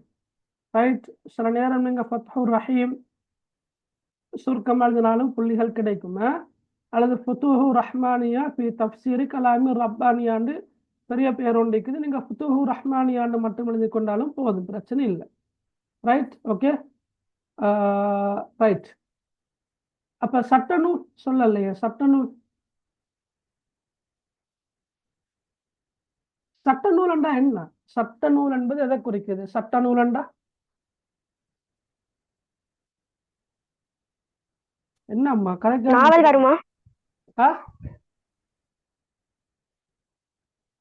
சட்ட நூல் என்றா என்ன? என்ன நூல் சட்ட நூல் என்பது? தஃப்சீர் விளக்க உரை. இல்ல, தப்சீர் என்பது அல் குர்ஆனுக்கான விளக்க உரை. சட்ட நூல் என்று வந்தா அது எதை குறிக்குது? ஃபிக்ஹ் நூல் படிச்சுக்கிறதானே. ரைட். அஹ்காமுல் முஸ்லிமீன், அதே போல எது வருமானு கேக்குறீங்க?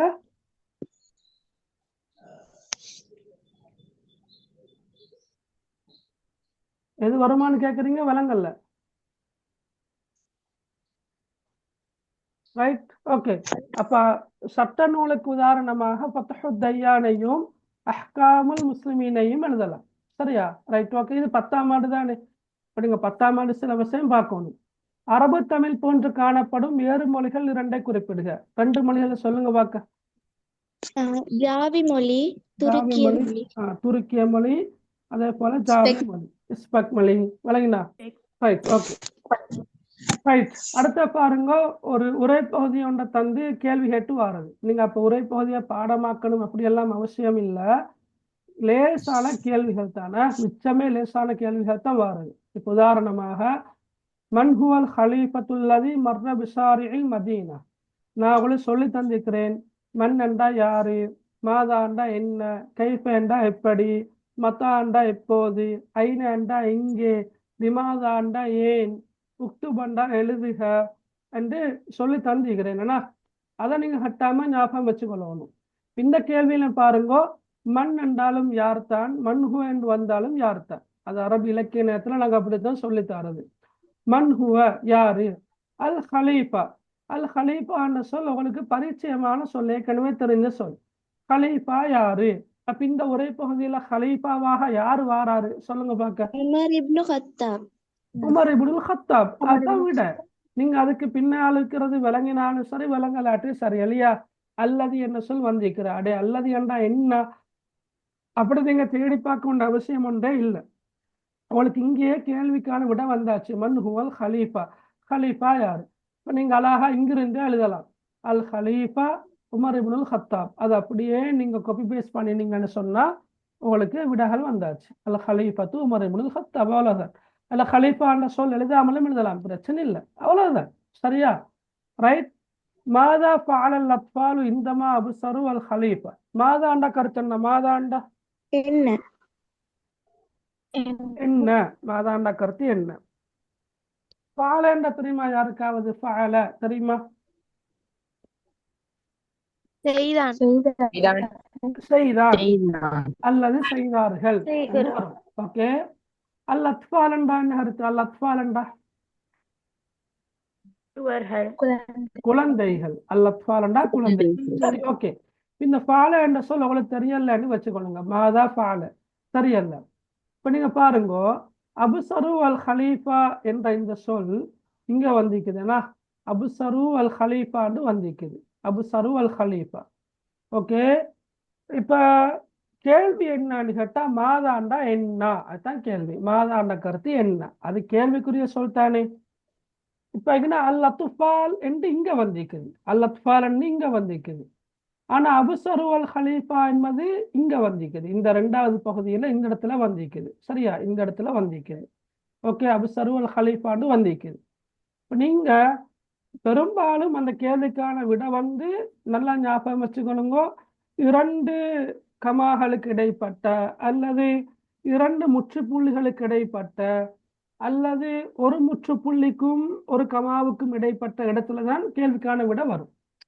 விலகின நான் சொல்றது 2 கமாகளுக்கு இடைப்பட்டதாகவோ அல்லது 2 முற்றுப்புள்ளிகளுக்கு இடைப்பட்ட ஒரு வாக்கியத்திலோ அல்லது ஒரு கமாவுக்கும் ஒரு முற்றுப்புள்ளிக்கும் இடைப்பட்ட வாக்கியத்திலோ அந்த விட வரும். நான் சொல்றது என்னன்னா அந்த கேள்வி நீங்க விளங்கி கொள்ள கஷ்டமா இருந்தா என்ன செய்யலாம்னா அந்த கேள்வியில வந்திருக்கின்ற சொல் எங்க வந்திருக்குது என்பதை தேடி பார்த்து அந்த வாக்கியத்தை நீங்க அப்படியே எழுதுறது. இப்ப உதாரணமாக இந்த இடத்துல பலம்மாண்டு ஆரம்பிச்சுக்கிற. ஓகே, பிரச்சனை இல்லை. பலம்மா அபுசரு அல் ஹலீஃபத்த ஹரபு இல்லா சபியன். அப்ப இது 2 கமாகள் தானே. எக்ஸாம் பேப்பர்லையும் கமா தருவாங்க பெரும்பாலும். சரியா? பெரும்பாலும் தருவாங்கல்ல, அதை வச்சுதான் நான் சொல்றேன். சரி. அப்ப இது அப்படியே எழுதுற பலம்மா அபுசரு அல் ஹலீஃபத்த ஹரபு இல்லா சபியன். அப்ப நீங்க பாருங்க கேள்விக்கான கருத்து என்னண்டா குழந்தைகள் ஹலீஃபாவை பார்த்த போது என்ன செய்தார்கள் என்றதுதான் கேள்வி. இல்ல இந்தமா என்ற சொல் தந்திக்கிறாங்க. இந்தமா இங்க பலம்மான்னு சொல் தந்திக்கிறாங்க. இப்ப இந்தமாண்ட கருத்து போகுது, லம்மாண்ட கருத்து போகுது. சரியா? இந்த கேள்விக்கான விடைய பாருங்க.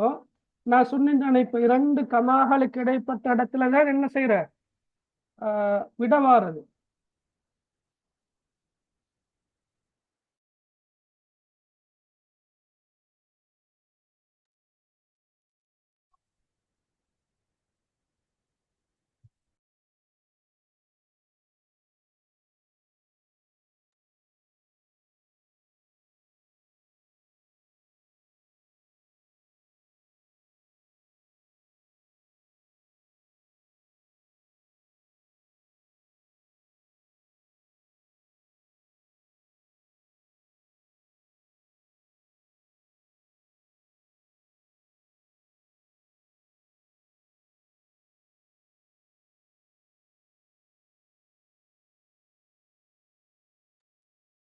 ரைட். அப்ப நீங்க பாருங்க பலம்மா அபுசரு அல் ஹலீஃபத்த ஹரபு இல்லா சபியன்.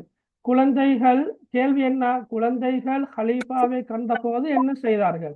இப்ப ஹலீஃபாவை கண்ட போது குழந்தைகள் வெருண்டோடினார்கள். ஹரபு வெருண்டோடினார்கள். அப்ப அந்த சொல் வந்திக்கிறதானே ஹரபு என்ற சொல். விடைக்குறி அந்த சொல் வந்தால் புள்ளிகள் கிடைக்கும். ஹரபு இல்லா சபியன் ஒரு சிறுவனை தவிர. அது ஒன்றும் பிரச்சனை இல்லை. அப்போ ஒரு சிறுவனை தவிர மற்ற குழந்தைகள் வெருண்டோடினார்கள் என்றுதான் விடையாக வருது. ஓகே, சரி. அதே போல மாதா சால அல் ஹலீஃபத்து அஸ்ஸபிய. இப்ப நீங்க இந்த ஒரே பகுதி தான் எக்ஸாம் பேப்பர் வாரன்றதல்ல. நான் இதை வச்சு சொல்றேன் பாருங்க. இப்ப மாதா சால சாலண்டா கேட்டான், வினவினான். இப்ப மாதா சால இதுல கேள்வி என்னண்டா மாதான கருத்து என்ன? சாலல் ஹலீஃபத்து அஸ்ஸபியான்னு இருக்குது. இப்ப இங்கேயும் நீங்க பாருங்க, சாலன்ற சொல் இங்க வந்திருக்குது, சால அஸ்ஸபியா என்ற சொல்லும் வந்திருக்குது. ஓகே, சால அஸ்ஸபி. ஹலீஃபா யாரு? ஹலீஃபாட பேர் என்ன புள்ளகள்? ஹலீஃபாட பேர் என்ன? Umar bin Khattab. Umar ibn Khattab. கேள்வியில வந்திருக்கின்ற இந்த ஹலீஃபா என்ற சொல் இங்க ஹலீஃபான்னு இல்லாம உமர் என்று வந்திருக்குது. அப்படித்தானே? உமர் என்று வந்திருக்குது. அப்ப சால உமர் அஸ்ஸபியான்னு இருக்குது. இங்க நான் மாதா சாலல் ஹலீஃபத்து அஸ்ஸபியான்னு இருக்குது. இப்ப மாதான கருத்து என்ன? அப்ப கேள்வி என்ன? உமர் ரலியல்லாஹு அன்ஹு அல்லது ஹலீஃபா சிறுவனிடம் என்ன கேட்டார்? என்ன கேட்டார் என்பது நிச்சயமாக உங்களுக்கு இப்படி ரெண்டு புள்ளிகளை வைத்து உங்களுக்கு பேப்பர்ல வரும் அந்த பந்தியில, அல்லது மேற்கோக்குறி தந்து தெளிவாகவே அந்த கூற்று இருக்கும். மேற்கோக்குறியில தெளிவாகவே அந்த கூற்று இருக்கும். விளங்கினா? அப்ப இந்த கேள்விக்கான விடை என்னன்னு கேட்டா, அவர் என்ன கேட்டாரோ அதை நீங்க அப்படியே பார்த்து எழுதுனா சரி. அந்த அந்த கூற்றுக்குரிய அடையாளம் அண்டிக்கும் தானே, அந்த மேற்கோக்குரிய தந்து அல்லது பிரக்கட் தந்து எப்படியோ அந்த அந்த ஒருவருடைய கூற்றுக்கான அடையாளமாக என்ன இருக்குதோ அந்த வாக்கியத்தை நீங்க அப்படியே எழுதினா சரி. அப்ப லிமாதா லம் தஹ்ரு மஅ ரிஃபாகிக் என்பது தான் விட. விளங்கினா? லிமாதா லம் தஹ்ரு மஅ ரிஃபாகிக். மாதா கால என்ன சொன்னார், மாதா சால என்ன கேட்டார், இப்படியான கேள்விகளுக்கு அந்த கூற்றை அப்படியே எழுதினா சரி. ஓகே, அடுத்த பாருங்க. இப்போ நான் சொல்லி தந்த ஆரம்பத்துல மன்ஹு என்ன கருத்து என்ன? யார்? மன்ஹு என்ற கருத்து யார்? அஸ்ஸபி என்றா சிறுவன். அப்ப சிறுவன் யார்? அப்படித்தானே? சிறுவன் யார்? சிறுவன் யார் இதுல? அப்துல்லா இப்னு ஜுபைர். உமர் இப்னுல் கத்தாப் ரலியல்லாஹு அன்ஹு அவங்க சிறுவனா? இல்லை, அவர் ஹலீஃபா. அப்படிங்கிற சிறுவன்ட பேராக தரப்பட்டிருக்கிற ஒரு ஆளுட பேரு மட்டும்தான். யார் அவர்? அப்துல்லா இப்னு ஜுபைர். அப்ப எவ்வளவு லேசு. அந்த பேரை அப்படியே பார்த்தா சரி, அப்துல்லா இப்னு ஜுபைர். இப்படி கேள்விகள் தான் வாருது ஃபைனல் எக்ஸாம்லையும். வேணுமெண்டா நீங்க பாருங்க, அஸ்ஸபியு சுஜா என்பது இருக்குது, உரை பகுதியில் இருக்குது. அஸ்ஸபியு சுஜான்னு இங்க இருக்குது. ஓகே, அஸ்ஸபியு சுஜான்னு இருக்குது. இப்ப பாருங்க எவ்வளவு லேசி. ஹாதா அஸ்ஸபியு சுஜா ஹுவ அப்துல்லா இப்னு ஜுபைர். அப்ப ஹாதா அஸ்ஸபியு நீங்க இந்த வாக்கியத்தை எழுதினாலும் பிரச்சனை இல்லை, விட வந்தாச்சு. அப்துல்லா இப்னு ஜுபைர்.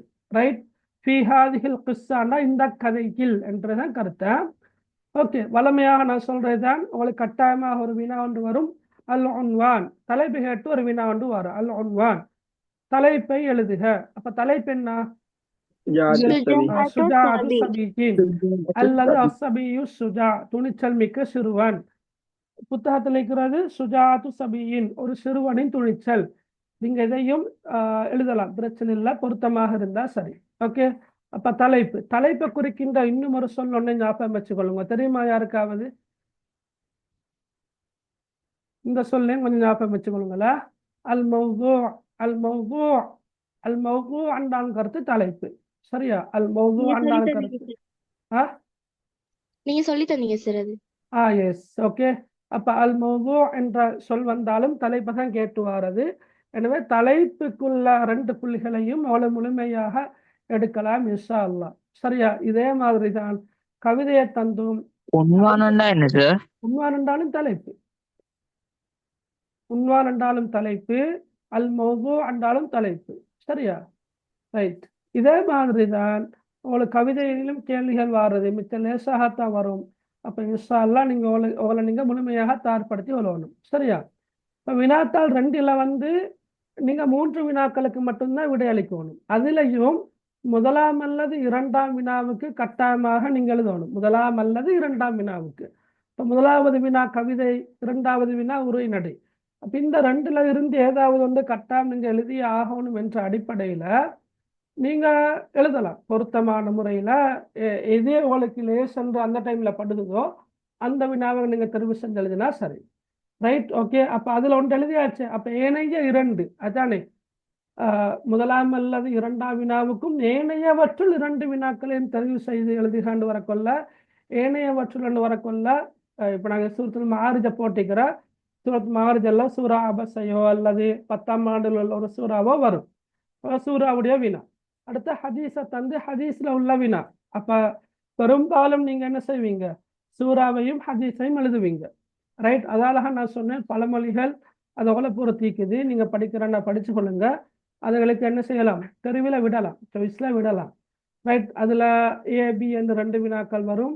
ஏ கேள்வியில ஒரு துவாவை தந்து 2 வினாக்கள் வரும். அதே போல பழமொழியை அடிப்படையாக கொண்டு 3 வினாக்கள் வரும். அப்ப ஏ பகுதியில மொத்தமாக 5 வினாக்கள், ஒரு வினாவுக்கு 2 புள்ளிகள் என்ற அடிப்படையில 10 புள்ளிகள் கிடைக்கும். அந்த சுருக்கமான விடை தருக அந்த அமைப்புல வரும். பி கேள்வியில 4 தலைப்பு தருவாங்க அரபு மொழியில. நீங்க விரும்பிய மொழியில் என்ன செய்யலாம், அதோட சிறு குறிப்பு எழுதலாம். ரைட். அதுல 2க்கு நீங்க என்ன செய்யணும், சிறு குறிப்பு எழுதணும். ஓகே. இனி பழமொழியும் சம்பந்தப்படுறதால அதே போல சிறு குறிப்பு எழுதுறன்றது கஷ்டம் இல்லை. இருந்தாலும் ஹதீஸுக்குரிய விடைகளையும் சூறாவுக்குரிய விடைகளையும் வினாவுக்கான விடைகளையும் இலகுவாக எழுத முடியும் என்றபடியினால நாங்கள் இன்ஷா அல்லாஹ் அந்த பகுதியை தெரிவு செய்யறது மிக பொருத்தமாக இருக்கும். சரியா புள்ள விளங்கினா? அந்த சிறு குறிப்பு வந்து அரபால மட்டும் எழுத கேட்கும் தானே சார் சில டைம்ல பேப்பர்ல? அது 2016 இருந்து 2020 வரங்காட்டும் உள்ள பேப்பர்ல பாத்தீங்கன்னு சொன்னா சிறு குறிப்புக்கு 5 தலைப்பு தருவாங்க. அதுல 3 தலைப்புகள் வந்து தமிழ்ல இருக்கும், அடுத்த 2 தலைப்புகளும் அரபில இருக்கும். அப்ப அதுல தெளிவாக குறிப்பிடப்பட்டிருக்கும் அரபு மொழியில் உள்ள தலைப்புகளுக்கு அரபு மொழியில் மாத்திரம்தான் நீங்க சிறு குறிப்பு எழுதுற இருக்கும். ஆனா இப்ப அப்படி இல்லை. இப்ப சிறு குறிப்புக்கான தலைப்பு அரபிக் லாங்குவேஜ்ல அரபு மொழியில இருக்கும். ஆனா நீங்க சிறு குறிப்பை என்ன செய்யலாம், தமிழ்ல எழுதலாம். சரியா சார்? ஆனா எங்களுக்கு வந்து கிரேட் 10ல 3rd டைம்ல வந்துச்சு அரபினால் மட்டும் சிறு குறிப்பு எழுதுகன்னு சொல்லி 2-3 தலைப்பு வந்து அது ப்ரொவின்சியல் பேப்பர் அல்லது கலாப்பையால வார பேப்பர்களை பொறுத்து இருக்குதுமா. சரியா, அதுகளுக்கு ஒன்றும் செய்யலாது. நான் சொல்ல ஃபைனல் எக்ஸாம் பேப்பர்ல தான் இந்த சிஸ்டம் ஃபாலோ பண்ணப்படுற. தலைப்பு அரபா அளிக்கிற, ஆனா சிறு குறிப்பா தமிழ் எழுதலாம். Okay sir. ஓகே சரி. அப்ப இன்ஷா அல்லாஹ் உங்களோட எக்ஸாம் நடந்த பிறகு உங்களுக்கு பேப்பர்களை திருத்தி தந்தா அல்லது வினாத்தாள் 2 நீங்க எடுத்துட்டு வந்தா கட்டாயமாக நீங்க அனுப்புங்க இன்ஷா அல்லாஹ். சரியா? என்ற வாட்ஸ்அப் நம்பர் இருக்கிறதானே புள்ளகள்? அப்ப நீங்க கட்டாயமாக அனுப்புங்க. அது மற்றவங்களுக்கும் இன்ஷா அல்லாஹ் பயனுள்ளதாக இருக்கும். Okay okay sir. Right. Okay. Class வாரவங்கட வீடியோஸ் ஒன்னாகாம கவனமாக பார்த்து கொள்ளணும். என்ன? ரைட். யார்டையோ வீடியோ ஒன்ல இருக்கிறான் பாருங்க. சரியா? ரைட். ஒன் பண்ணவானா? சரி, நாங்க அப்ப இதோட இன்ஷா அல்லாஹ் கிளாஸ் முடித்துக் கொள்வோமா? ரைட். சிறு குறிப்பு லைனா எழுதலாம். சரியா? 5 குறிப்பு எழுதணும். நீங்க சிறு குறிப்பு எழுதக்குள்ள ஹாஜரா 5 புள்ளிகள் எழுதணும். நீங்க கீழே எழுதி கொண்டு போனா சரி. சரியா? சந்தியா எழுதணும்ன்ற அவசியம் இல்லை, அந்த பாயிண்ட்ஸ் வந்தா போதும். ஓகே. அப்போ நாங்கள் இன்ஷா அல்லாஹ் இன்றைக்கு இதோட கிளாஸ் நிறைவு கொண்டு வரோம். பாரக்கல்லாஹு ஃபீக்கும். நீங்க சிறந்த முறையில பரீட்சைகள் எல்லா பாடங்கள்லையும் நல்ல முறையில எதிர்கொண்டு சிறந்த புள்ளிகளை பெற்றுக்கொள்ள வேண்டும் என்று பிரார்த்தித்தவனாக நான் இந்த வகுப்பை நிறைவு செய்கின்றேன். சுப்ஹானக்கல்லாஹும்ம பிஹம்திக் அஷ்ஹது அல்லா இலாஹ இல்லா அன்த அஸ்தக்ஃபிருக வ அத்தூபு இலைக். அஸ்ஸலாமு அலைக்கும் வரஹ்மத்துல்லாஹி வபரகாத்துஹு. வலைக்கும் அஸ்ஸலாம் வரஹ்மத்துல்லாஹி வபரகாத்துஹு.